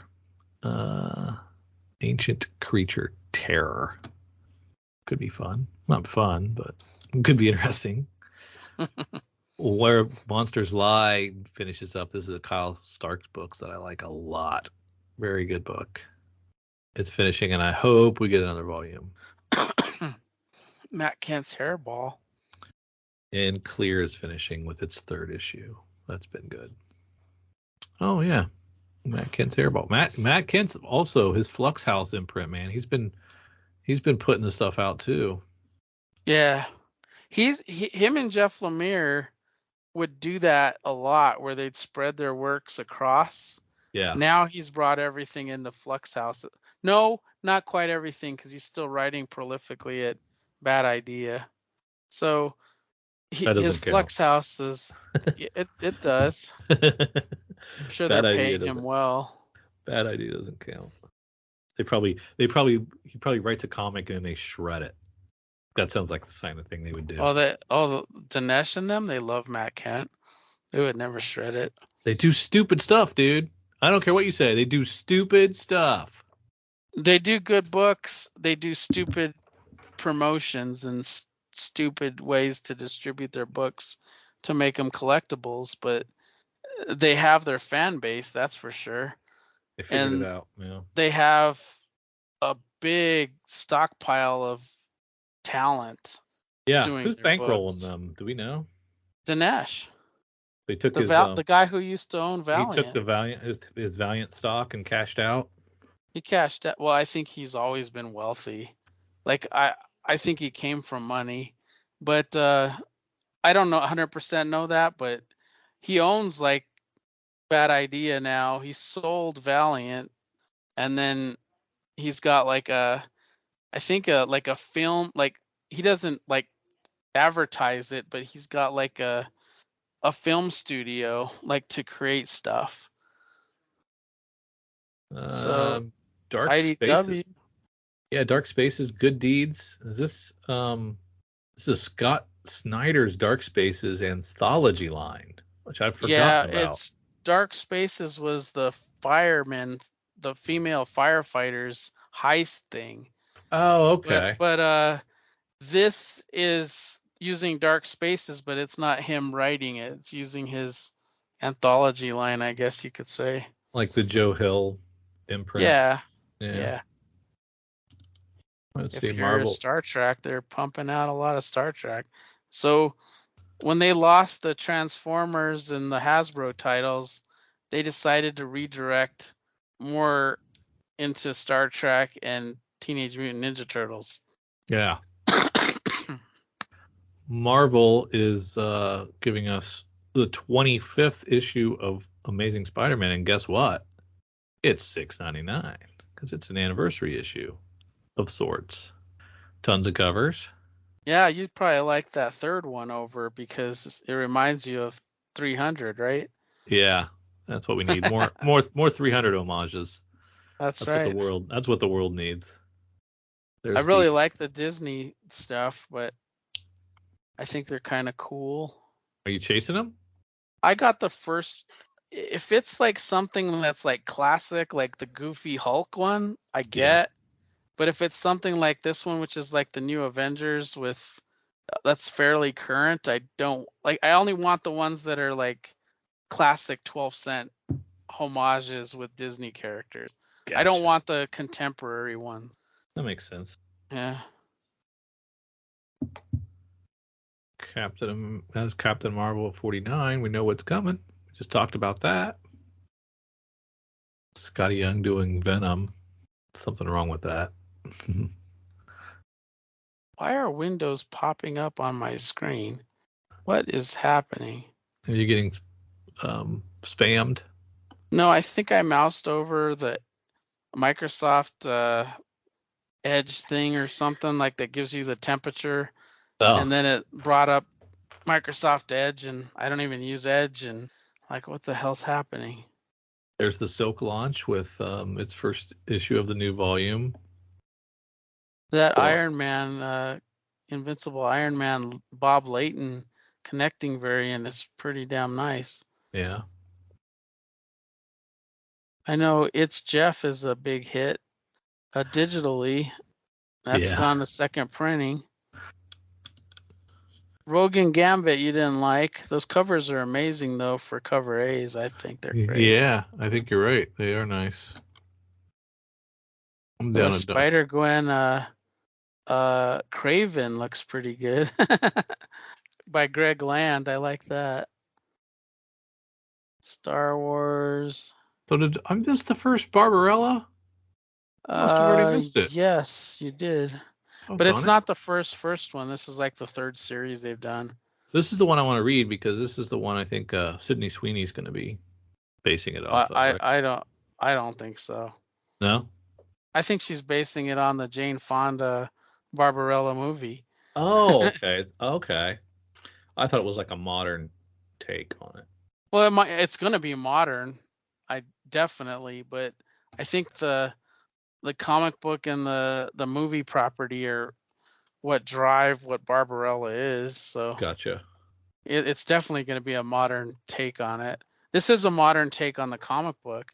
If you like Barbarella, it's pretty good. Me and Bill like it. I don't know. I don't know any. I've never read a Barbarella, so this will be my first one. Yeah, it's pretty good sci-fi. It's pretty interesting.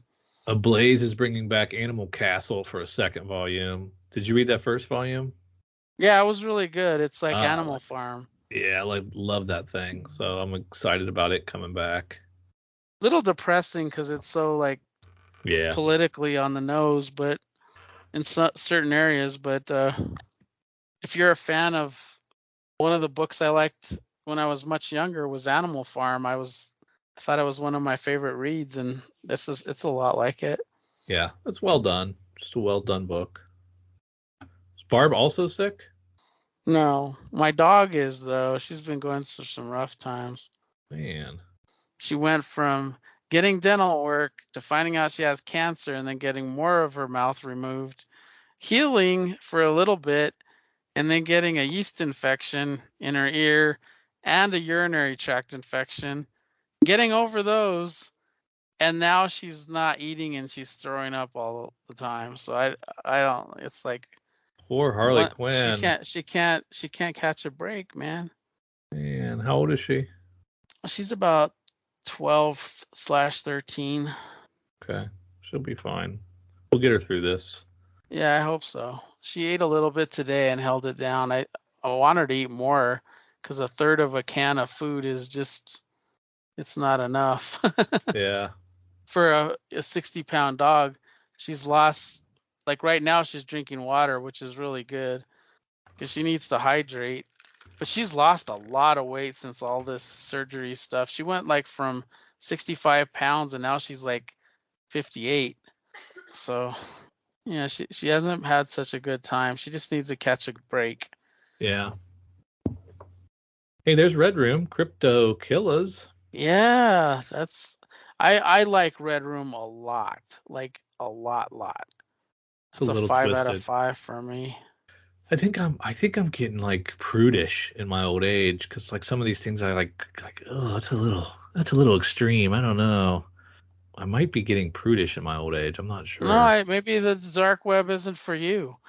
Like I'm infatuated that this stuff could exist. Yeah. You know, I don't like it that it exists, but No. sometimes it's just interesting. Like I like those dark web movies too. Like what? Name one. I think there's movies called Dark Web or Oh, really? um yeah, I I don't think I've think read. there's been 3 of them. Are they like B movies or are they like real stars in them? They're just horror movies, standard horror. Oh, I gotcha. God, you can tell this is Sarah, the first well, this is the first FOC of the month, but that doesn't mean it should be so. This is a really deep month, man. There's a lot of stuff coming out. yeah. Packed. Sarah, if you never went to buy TKO, is a really good war book about female I Russian love snipers. that was really good. I love that book. Yeah. Man, that's too much to choose from. Shoot. You got one locked and loaded already? You know what you're picking? Uh, I don't. Why don't you go first? Man, that's so good ones. I I think I'm gonna go with my heart over my head, and I'm gonna go with Animal Castle, the second volume, because I love it so much. I won't pick that one. Hmm. Give Blaze some love. I haven't picked in a Blaze book in a long time. You're gonna go Uh, with Shazam. You know you're gonna go with Shazam. yeah, why don't I do that? I'll go with Shazam. Mark Wade and But my Dan Mora. which cover are you gonna pick? Because I would pick cover A. I'll always pick cover A just you're gonna go with the because Dan Mora book, the Dan Mora cover. it's uniformly good, like to It have is. cover A's, like just to make a collection look nice. Oh yeah, Because the other ones don't usually have the logo and yeah, yeah, I like cover A's. They don't always have the best cover, but I like the uniformity of it. yeah. When you trip and fall carrying your cover A's down the stairs, It's you'll lighter too. You got like it's yeah, not cardstock heavy. yeah, yeah. Might It save might my help you. life It someday. might Yeah. save your life. That's true. One cardstock cover, not a big deal, but you add, 100, 250. Yeah. 250 cardstock covers, Yep. that's heavy. That's true.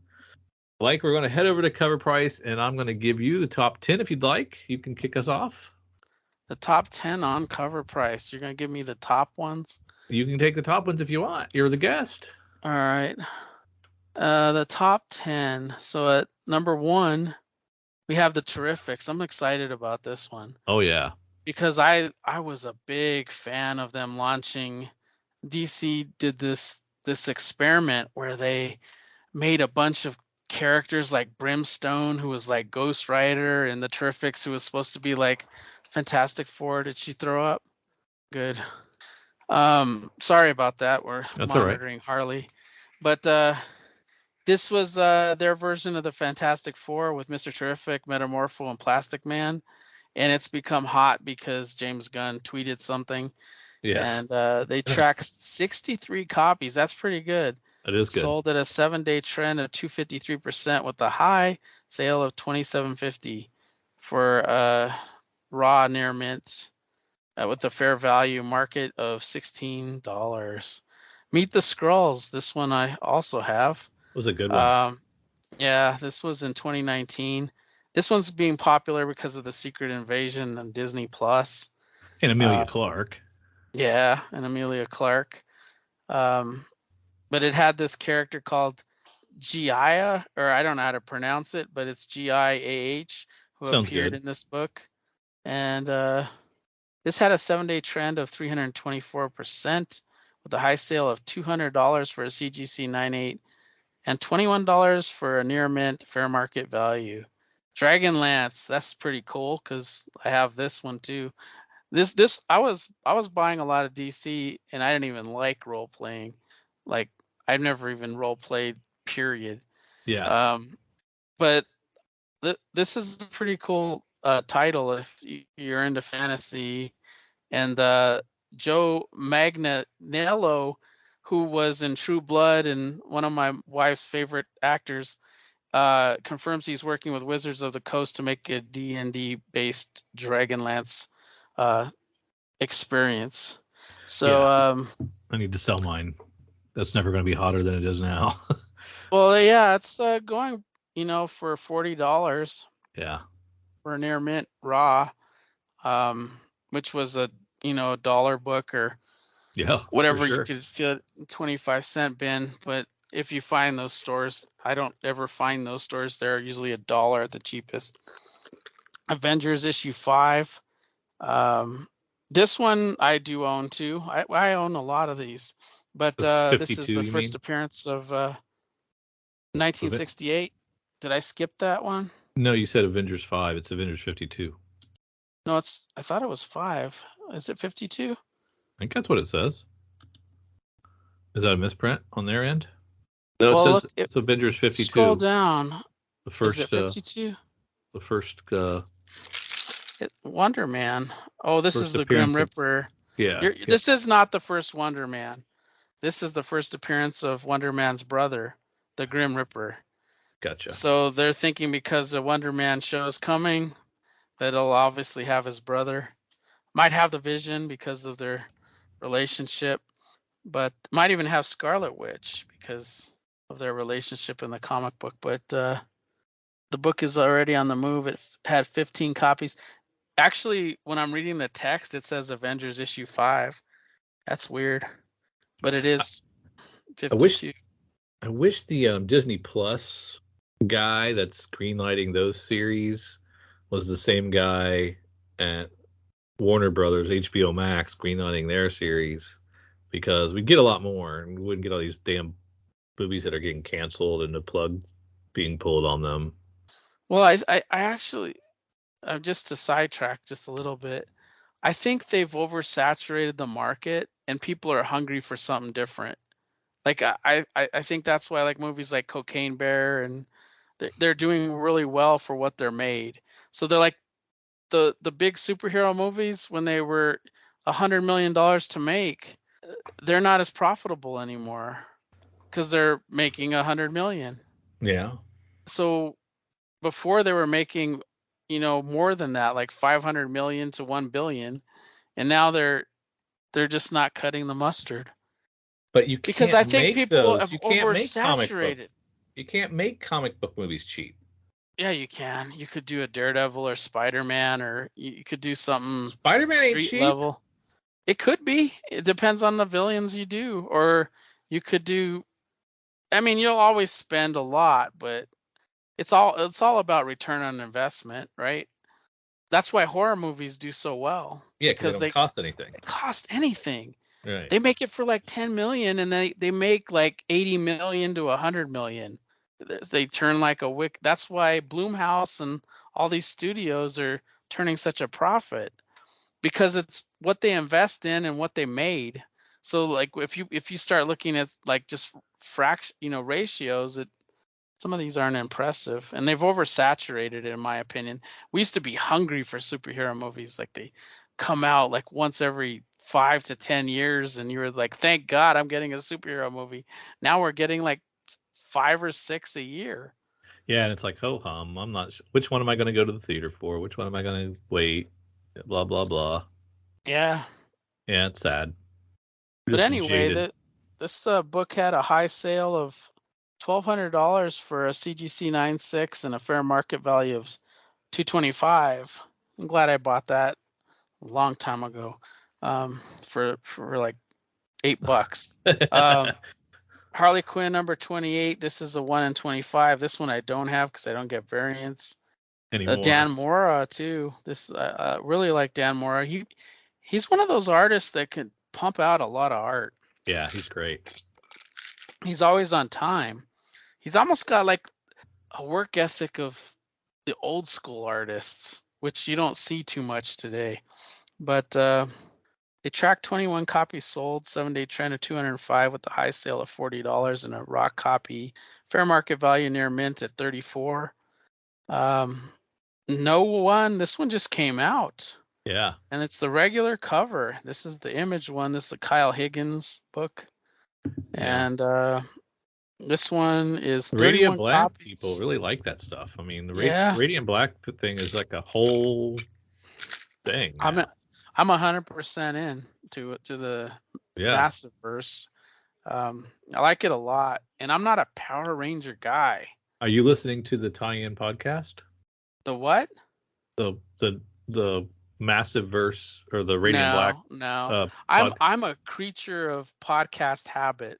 Yeah. I show up for your I have a pocket, and when a podcast that I like fades, like just goes away, that's when I experiment with something else.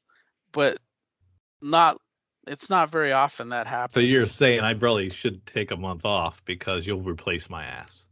I do. I have replaced podcasts for being delinquent, and yeah, me too. If I find the right show, like I really became a fan of Gods and Modern Gods. What is it? Modern and Bronze Age Gods or something like that. No. It's a video podcast, but it's got audio. I don't do video, but I like that podcast a lot.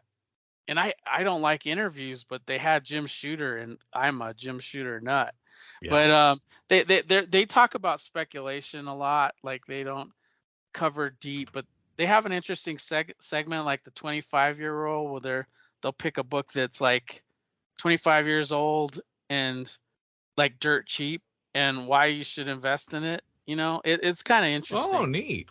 Yeah, I like it. I like those guys, and they're old like me, so I can relate to their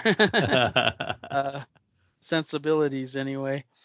So yeah, the Snow one's hot, and it's selling for $16. That's pretty good if you did a comics for fun and profit and said, I'm gonna buy 10 copies of that.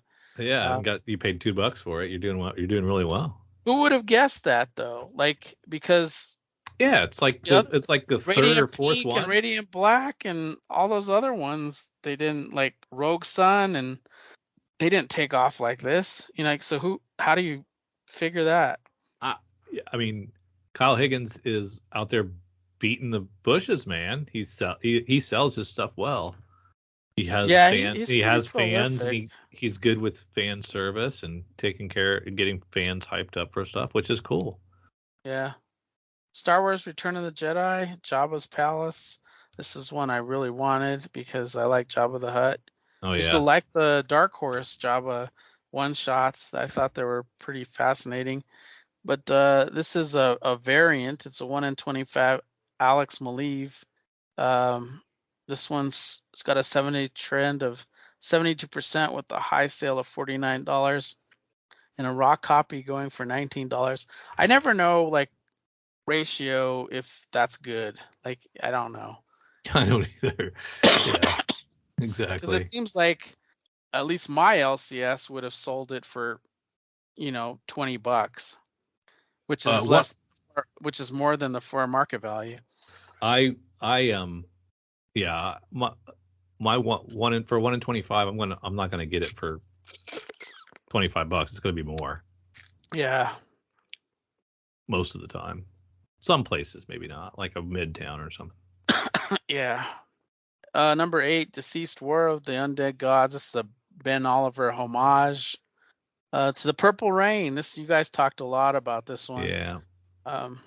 High sale of $15 and fair market value of $8. You got Dungeons and Dragons Saturday Morning Adventures, but only it's cover C. Weird. Probably because it's like I think cover C was a. It's the 1 in 10. It's the 1 in 10. Yeah. IDW seems to do good with 1 in 10s, at least with Sonic the Hedgehog and some of their other properties, like G.I. Joe. But this, they track 25 copies sold, 7-day trend of 102% with a high sale of $70 for a raw copy.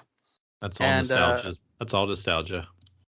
It is. I watched the cartoon. Yep. Very fine, fair market value of $20. That's probably what you'd pay for it at an LCS. Yep. Teenage Mutant Ninja Turtles: The Last Ronin #1. This was really good. And it injected a life. Like every now and then there's a book that hits the LCS where the fans are excited about it. Like it draws people to the store. This is one of those books. And it's has a lot of spin-offs, and it's getting into the video game industry part of things now, and you can get Last Ronin toys and all kinds of stuff. So this one has a 7-day trend of 128% with a high sale of $500 for a CGC 9.8 and a raw near mint fair market value of $60. I did invest in every single cover in the Last Ronin when I was buying all kinds of different variants. But, good call. For Last Ronin, like #1, I have every single printing, second print, third print, fourth print, all of them. That's one of the things I went all in on. Man. But that will lead you off here to take off with the bottom 10. Well, we got the Action Comics 1053, the MegaCon variant, which Power Girl. Can we just give Power Girl a series for a little while, at least a mini? She deserves one. She is. She has one shot coming up. Yeah. And she's in the backup of Action Comics. Right. That's something. 13 copies of this sold. 175 for a near mint raw. Not bad. Amazing Spider-Man 121. You just talked about this. Mm-hmm. Death of Gwen Stacy. 16 copies moved. A 9.8. The reason I've been talking about it is because I've been trying to buy it. Oh, okay. Yeah. I might just stick with the facsimile though. Why not? Just say it's there. It's part of my collection, and it's at least there in content. Yes, exactly. Anyway, they moved 16 copies of this, and the high sale was $7,200 for a 9.8, but it's a heritage auction, which is always get a little premium on that. Rank 13, we have Deli Neighborhood Spider-Man #5, the Juan Ferreira regular. That was that Taboo book. 18 copies of this moved. High sale of $62 for a 9.6. That's surprising. Couldn't get a 9.8 move to sell. That's weird. Rank 14, we have Moon Knight's #1 from 1980. One of my all-time favorite comics. This one sold. Why is this selling? QR code offers a free digital copy. Blah, blah, blah, blah, blah. Anyway, 22 copies of this moved. High sale of $450 for a CGC 9.8. Rank 15, we have Darkhawk #1 from 1991. Old school dollar book stuff here. And we got 21 copies sold of this. High sale of $190 for a CGC 9.8. Near mint raw is around $13. At rank 16, we have another Action Comics 1053. This is the Nathan Jardy 1 in 25. More Power Girl. 35 copies of this one sold. with a high sale of about $43 for a raw. That was a MegaCon exclusive. That was a MegaCon exclusive too. It says it's a 1 in 25. Yeah, but underneath it, oh, never mind. It says if you were unable to secure a MegaCon exclusive, you get this one. Yeah. At rank 17, we have All-Star Comics 58 from 1976. Power Girl recently got a new name, Paige, and is gearing up for her one-shot release in late May. Her covers are extremely popular. I wonder why. Track 10 copies sold with a high sale of 165 for this very fine raw copy from 1976. At rank 18, we have Spider-Man #1, the Silver from 1990. 16 copies sold with a high sale of $1,136 for a CGC 99, and raws around $13. At rank 19, we have Secret Wars #8, the old black suit. 26 copies moved, high sale of $1,090 for a CGC 98. Raws around $221. I sold mine way too early. And rank 20, we finish out the top 20 with Star Wars High Republic #7, a 1 in 25, with some major spoilers ahead. Put your earmuffs on, Mike. I won't tell you what it is. Anyway, it sold 16 copies and at a high sale of $25 for a raw. You can read about what the spoiler is, but I'm not gonna tell you. All right, now it's time to slide on down to the new releases that come out on 4/11, Tuesday 4/11 for DC, and we'll go over to Lunar to check those out and see what they're offering us this week. And right off the bat, yes. Sure like that cover B. Mike, I got a true confession. I still read Batman and Scooby-Doo mysteries every once in a while. I still do too. They're pretty good. They're pretty fun. Yeah, I like that. Speaking of nostalgia, takes me back. Detective, oh, that's the hardcover. Batman Incorporated, I haven't read yet, but we're gonna be covering it on DC Spotlight, so I will be reading some of those. Born of Blood, I have like that. That one I kickstarted though, and I stopped kickstarting it because I realized they're publishing it. So make you mad?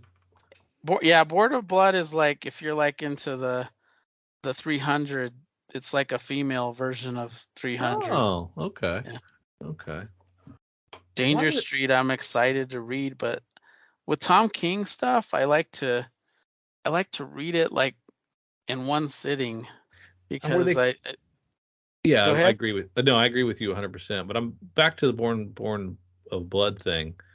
Do they know that they're going to be in previews when they kickstart, or do they start kickstarting and then eventually get to previews because they have? No, I think product? They kickstarted everything, and then once all the issues were released in Kickstarter, then they started to print it in previews. Okay. Well, this is a relatively new phenomenon. We had 5 years of Kickstarter at this point? Yeah, poor Archie got slammed for it, and then now everyone is doing it. Boom is doing it. Everybody's doing it. So do you think, I think they should allow it, because I think the Kickstarters are a way for them to get income early and then cash in later on at the comic store. I love it. I think it's great. Well, I think it's great because it gives the creators a way to reach another audience, because there's people that support Kickstarters that never go into a comic store. Which is weird to me, but very weird. Yeah. But now that's out there. Let's say I kickstarted The Humans, one of my favorite comics from Image, and the ape one. Yeah, and then Image prints it. So who is the first appearance? The Kickstarter? You would think the Kickstarter is, but with the exception of 2 Kickstarters, they really don't recognize them in the back issue. Right. Like, And can you explain that? No, I can't, because I support a lot of Kickstarters and I can't figure it out. Because there's a lot of books that are in Scout and Yeah. other stuff that I have already read. Right. As a Because I Kickstarter. read it years ago in a Kickstarter, and And you it's have just it. coming out now. Right. And I have it. But usually when something gets hot, it's not the Kickstarter version that they show, it's the other version. And usually Kickstarter versions have distinctively different covers. But I think it's just ignorance, because it's like second print. Uh, second prints of comics used to be less valuable uh, because they were second prints or third prints. And we always knew they had low print runs. And now they are collectible because of their scarcity, sometimes more so than the actual first print of that item. And that is a change in philosophy that's occurred over time, because second prints have been around forever, and it's I just think like it's speculator driven. That's it. I oh, don't for think sure, it's for sure. I don't think it's driven by the reader at all. No, but it's a speculator hive mind that has changed, because we as collectors, when we were in the 80s and the 90s, would poo-poo the second print, rightfully so, because it wasn't the first print. Yeah, I had friends that they would like not even want the second print. No. And Like now they're like, I'm not gonna get that series because I missed the first issue, but the second print's available. No, that's the second print. I don't want that. and now the hive mind of speculation has It's evolved, rarity. Yeah, has moved to scarcity, but it's always been that way. But it's just now you're just accepting that is more valuable, and it's just whatever everybody thinks. So yeah, but I it's think basically, there's no reason for it. There's no reason why the Kickstarter wouldn't be the first print or the first yeah, appearance, and there's I no reason why second prints should be more valuable than first prints. But just because everybody thinks so, then therefore that's what is happening. Drives me crazy. speculators control the market right now. I mean, I think it's changing. I think the speculator market is going away. I don't mean to say that because we speculate on stuff, but I actually think as the interest in movies, you're kind of seeing it like in these when you Right. list the top tens. It used to be like changing like constantly and like first appearance of blah blah blah in movie. It seems like if the interest is just getting lower and lower as we go away from COVID, where it was really in COVID high, like everybody was interested in it. Yeah, and I think that's a blip. That high of everybody trapped in their house and getting nostalgic and wanting to capture these, and having that extra disposable income, that was kind of a nice perfect storm for a while. But I don't think that should be something we should compare the market to.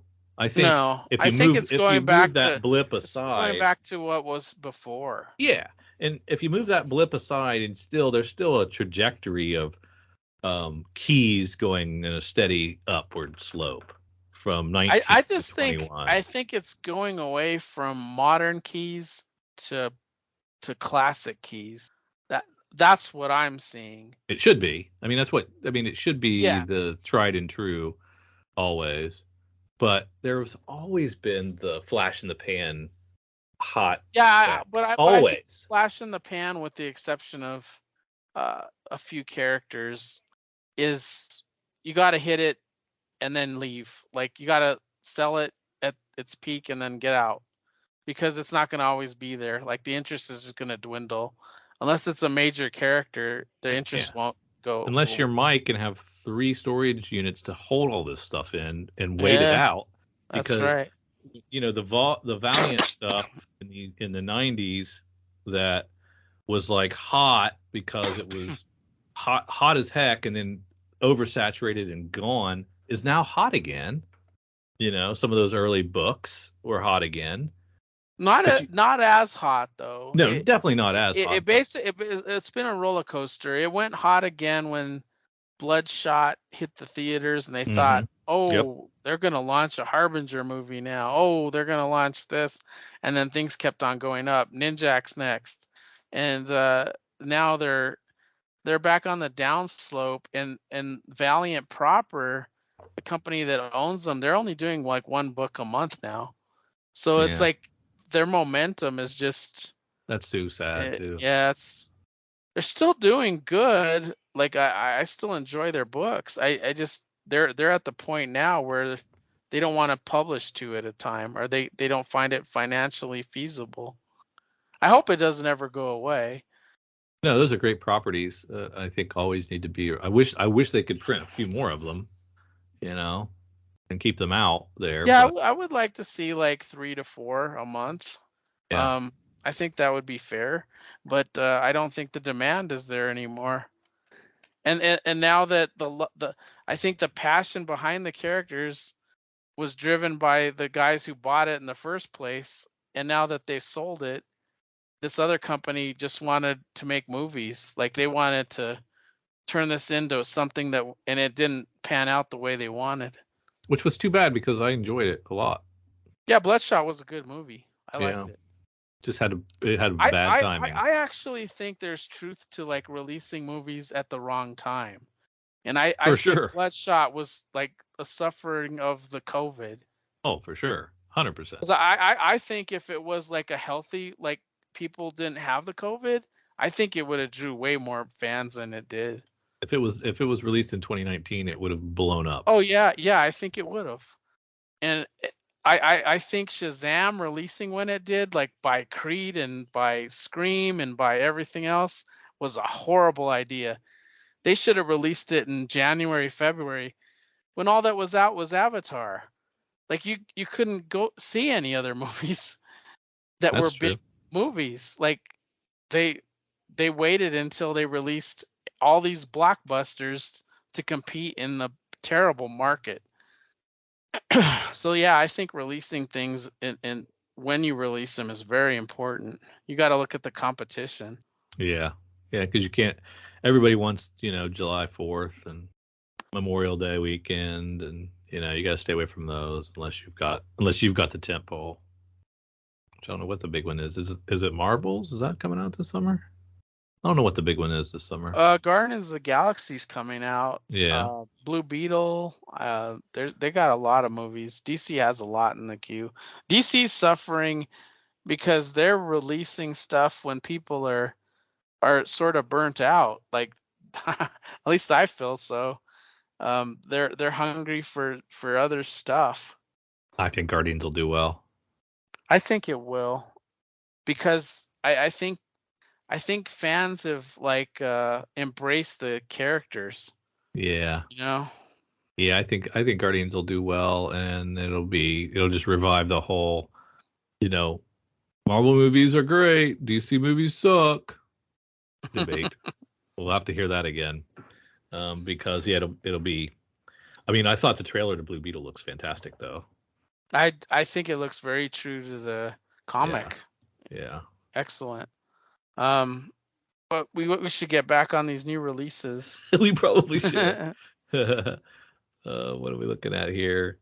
This Nightfall thing looks pretty good. I'm liking the Lazarus Planet stuff quite a bit. And this one has the Lazarus Planet 3 has a Gilliam March cover. Oh, he's my boy. I love Gilliam March. Yeah, me too. So yeah, I'm excited about that. Did you like the first Superman Lost? I did. I found it really odd and creepy. Like when he's just standing there and Lois walks in the room. Yeah. I'm like, that's freaky. What's going on? You would never. You would never think that it had like a horror vibe to it. Like I thought it was well done. I think the team. This is like the team that did Deathstroke, and I think they work really good together. The artist and Christopher Priest. I like them working together. I think they're pretty great. This is one title that I was like, I'm gonna sit that one out and read it digitally. And I was at the LCS and I was thumbing through it and I said, you know what? You know what? I'm gonna try the first issue. And I added it to my pool. I liked it. Well, DC doesn't have a bunch this week, so it's a little slim pickings on the Lunar side. Wildcats. I'm a huge fan of the relaunch of the Wildcats. Are One you? of my favorite books. Yes, I love it. So, did you read Wildcats or was it Amanda Waller versus Wildcats or something like that? Did that come out this week? I got it. It came out I think it was last week. Okay. It's one of those big formatted black. Oh, it's Black Label? Yeah, Black Label. All right, I'll read it then. I didn't know that either, but I was like, wow, this is a big one. I want to read it. Black Label has a good track record with me. Yeah, they're good. I don't understand why they're better, but I seem to have a better hit rate with those books than I do with other. Yeah, I like Wildcats. I like Amanda Waller, so it should be good. So now this is not the contest winner. What was the contest winner? Is that the John Kent book? Superboy was the contest winner. Was it? Yeah. Okay. But I think they took like 3 of the winners and made books out of. I think they took the Green Lantern one, and I think they took the Steelworks, I think, and the Cyborg possibly. Well, that's bullshit. They should have taken the Constantine and the Santana. They should take the things that I want to read. Not to say that they won't. I mean, they are launching a lot of new stuff, DC for sure. I don't know why. I don't know why I get worked up over the round robin, but they didn't do it this year, did they? I don't know if it's. Oh no, they didn't, because it's around March Madness, isn't it? Yeah, unless maybe they're just behind. Yeah, I thought it was during March Madness that they did it. Maybe they decided it's not worth it. Yeah, too much backlash. In other words, the backlash and who wins and how much copies they sell based on the winner. It's like, exactly. Is this really worth it, our effort? Down at Image, we've got the final issue of 8 Billion Genies, which is great. Can't wait to see that turned into a series or whatever Amazon's going to do with it. And I love that they did a Make-A-Wish cover. That was our pick earlier in the FOC cycle when it was listed. Really fun book. Giant Koju, #1. If you like giant mech monsters. Yeah, this one I was excited for. Are your covers showing up, or is it just me? Are you? Oh, there they finally came in. Never mind. Previews world. Yeah, I was seeing the titles, but only certain covers are coming, and it finally loaded. Little Monsters hits its penultimate issue, so it's ending next month. This has been really good. Creepy book. I like Chroma quite a bit. Really? I thought that was really good. I skipped that one, doggone it. What's it about? It's about a culture where there's a lot of like men and stuff, and the colors are gone. I don't know if it's like because men are colorblind or what it's a takeoff of. And they're told they can't leave like a certain area, and a monster comes in, and there's like a religion around them, and they're like, we gotta cage this monster. And there's like a little girl that's inside the monster, and one of the little kids keeps on breaking into prison and talking to the girl, and then it like has a shocking ending at the first issue, and it's like it kind of sucks you in. It's very odd take about color, like nice. The color is like a driving force in the themes of the book. Very cool. I liked it. Phantom Road I liked a lot too. That's hitting. Oh yeah, man, that Walter. I love him. I love books that are like that on the road kind of thing. Like sure. I like it a lot. Yeah, I can't wait. It seems like this one was a little delayed. Yeah, a little bit. Not too much though. I just read it like a couple weeks ago. And I read it right away, like when it came out. Yeah, for sure. World Tree. This has been people are excited about this James Tynion book, World Tree. Mm-hmm. I think this was probably a Substack first. Yes, I believe it was, and the first print is an image anthology, the first appearance. Yeah, that's right. Spawn has been really good. It's really picked up the pace in all the books, in terms of moving the story. Know Your King Station. King Spawn got badass, like, because it has Sam and Twitch. It Oh, got like okay. real crime noir-ish. That's very cool. Like I was totally surprised. King Spawn used to be my least favorite, and then it switched to Sam and Twitch, and I'm like, oh, now it's my most favorite. Excited to see the 5th issue of Know Your Station. That's been a good, fun series. I like that a lot. The 5th one's out, and we're getting a new series called The Seasons Have Teeth by Dan Waters. Yeah, I got that because I like Dan good. Waters, but I think we just talked about him doing a Marvel book, right? Was that him? Same one? Okay. I think it was Dan Waters on Loki or something. Oh, okay. That's right. Yeah, we did just remember. talk about that. Some cool covers to choose from, too, including a foil, which looks pretty good. Never been a Mignolaverse guy, so I always skip over most of the I haven't offerings. either. I try. It just doesn't do anything for me. I liked White Savior a lot. I liked that one quite a bit. Oh, did you? Yeah, I liked it a lot. I thought it was very well paced and had a lot of humor to it. Great British bump off, which could be good, could be awful. I like John Allison a lot, and it is murder mystery, but it's also in a baking competition, so I'm not sure how serious I should take it. We'll see how it goes. Space Job was fun. I'm looking forward to that 3rd issue. Nothing from IDW. I guess the Usagi Yojimbo TMNT crossover might be of appealing to some folks. Not their first time, but they've teamed up several times in the past. But it'll still pull in a couple of different audiences and might sell well. I'm sure it will. Captain America's Cold War Alpha launches from Marvel. If I had some spare cash, I'd be buying up all these Alex Ross timeless variants. They're all pretty nice. So would I, because I did it the first time.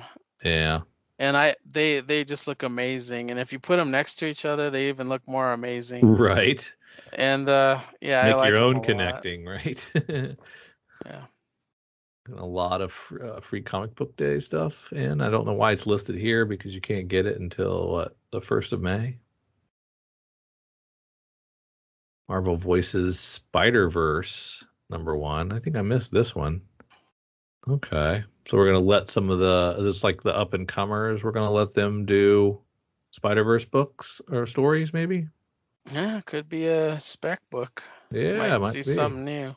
They might do or you might see some new character, or you might see one of these people take off, Yeah, like exactly. it become like one of the better writers, or or the next Todd McFarlane. Yep, you never know. Moon Knight gets some cool covers, including that Riley variant, which I like a lot. You can get the Kingpin. That Kingpin's nice. He used to be one of my favorite villains. He kind of still is. You can order Shang-Chi and the Ten Rings. I've been reading that one digitally. It's really good. Oh, that's good. I missed out on that one. I read the first couple and then kind of lost interest. Yeah, it's basically he has the 10 rings, and then a lot of the criminal organizations want to get a hold of them. And it ties back into like old Master of Kung Fu storylines, because he used to work for this agency. And a lot of those characters come back. It's pretty interesting. And then there's like a competition to get the ring. Oh, very nice. Yeah. Ewoks has their first issue. Yeah, that should be good. Jedi Ewoks. Yeah, that should be good. I've heard really good things about the Storm and the Brotherhood of Mutants and all that Sins of Sinister stuff. I've heard it's pretty good. Cool. And we're getting another X-23, so I'll be able to make my decision there. Hopefully it's better for me. 007 launches for Yeah, Dynamite. Do you do the James Bond books? I do. I like James Bond. And those covers are pretty damn incredible. Oh yeah. I would take any of these four, easily. I really like cover A, and I'm not a listener fan. I think that's a fantastic Bond layout. Yeah, it Sexy is. girl in the foreground and Yeah. James Bond in the front. That's so With the good. crouch and the tiny gun. Yeah. I mean, that's all you need. Yeah. Scout's giving us All the Devils Are Here, first issue. That's interesting. It's about a dementia patient that gets possessed. Yeah, I got that because I like books that are sort of weird like that. Mm-hmm. Even when you cut your orders in half, you still have a healthy group of comics coming in every week. Yeah, it's pretty healthy. It's probably more than most. Uh-huh. Ooh, I'm excited for Cinderella versus the Queen of Hearts because of the Queen of Hearts. I've really become vested in Zenoscope's Alice in Wonderland stuff. Ah, cool. Yeah, it's really good. Mad Cave tells us that exorcists never die. It's the first issue from Steve Orlando and Sebastian Perez. I am psyched for this one. It looks really good too. Griffin #1. This one ought to be pretty good. Have the Whatnot been any good? Any of the Whatnot stuff? Has it been any good? Yeah, I've liked 2 of them so far. Okay. This one's by a creator I know, but I don't. As I mouse over, guess I'll have to click on it. Doesn't even have his name there. Oh, Ben Kahn. Yeah, I like Ben Kahn. So Okay. I've met him at conventions, and he's doing this Griffin Galaxy's Most Wanted. So I think it'll be pretty good. Dren Productions gives us Plan 59 from Outer Space. #1, a little sci-fi pulpy book. Yeah, the ones who brought Cheerleaders and the Cheerleaders Kickstarter that I like so much. Oh, okay. Yeah, this is their other book that is coming out. Legend Fell from American Mythology looks interesting, but it's in the fantasy realm, and I decided not to get it. Yeah. Ooh, Jungle Comics #14. This is so good. I wonder what they're going to do with Primal, because it's a sort of a real mature comic and in terms of nudity, and Jungle Comics doesn't really do nudity, so I wonder what they're going to do. Oh. World's End Harem is on volume 14. Man, Jesus. I like that. I've read the first volume. That was pretty good. That's like Y the Last Man. Yeah, it's 100% like Y the Last Man. Yeah, but I liked it. I just jumped off of it. I read 2 of the volumes. I should read more manga, but there's too much comics, man. Too much comics. I agree. The only one that I'm reading now is Chainsaw Man. I'm gonna finish it, but I don't think I'll be doing too much manga. Maybe someday. Retirement. Traveling to Mars. That's 5th issue. Oh, I know what my pick is gonna be. All right, lay it on me. I'm gonna pick Alter Ego #181, the Neil Adams Tribute Edition. I think this is gonna be a really good Neil Adams. Where's this at? This is under magazines. By Tomorrow's Publishing. You always go off script. Yeah, well, Tomorrow's is, you will get some really, these articles are so well done that you will want to buy back issues. Oh yeah. I mean, you'll just, and it usually gives you like chronological, like this one will focus on Neil Adams, so it'll say, oh, did you know he did this cover for House of Mystery, or do this, and then you're like, oh my god, I didn't know that, I gotta go pick it up. Oh yeah, I mean, Back Issue is another great one by two. Yeah, that's a good magazine. They do too, like that. I'm gonna go with an actual comic called World Tree, from Image and James Tynion. I'm thinking it's going to do exactly what Lake, Last House on the Lake or whatever the hell it was called. Nice House on the Lake. I'm sorry, and blow up and get optioned, and so buy it because you'll make some moolah. Sounds good. Mike, people want to hear more from you. How can they do that? How can they listen to your 5 or 6 podcasts that you've got rolling out there? They can listen to Geek Brunch Retro, and Mike M's Weekly Reads at geekbrunchpodcast.com, or go to iTunes and add it, or any aggregator. And DC Spotlight on DCNoisePodcast.com, and find it under any aggregator as well.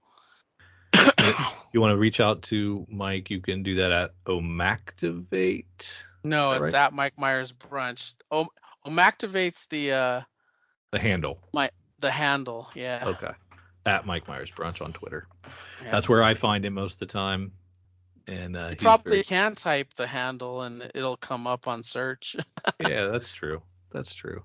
Mike, I appreciate you stepping up, even under the weather, not feeling well, and coming out to spend some time and talk comics with us for just a tidy, brisk 2.5 hours. That's right. Every time we talk, it's like at an hour, right? I know. It's talking with good friends, man. It's nice. Yeah. I appreciate it, and our listeners appreciate it. Until next time, guys, we'll see you later. All right, take care. The good folks at Comics for Fun and Profit have been doing 2 episodes a week for quite some time now, and it's all thanks to, first of all, Jason, and second of all, our patrons, who allow us to add the space on our server, broadcast more, store more, share more with you listeners. I'm envious of those of you who have unlimited storage and media server capabilities. We pay for ours here at the C4FAP. It ain't cheap. We thank you so much for those of you who go to patreon.com/comicsfunprofit and contribute at any level to say thanks, to say, I want to be a part of your Slack channel conversations. I want to get exclusives. I want to get early access. I want to get ad-free access. I want to get swag. I want to get some free stuff. Whatever your reasoning is, we appreciate it at any level because it does make a difference. So from the bottom of Kyle and I and Jason's heart, thank you for contributing.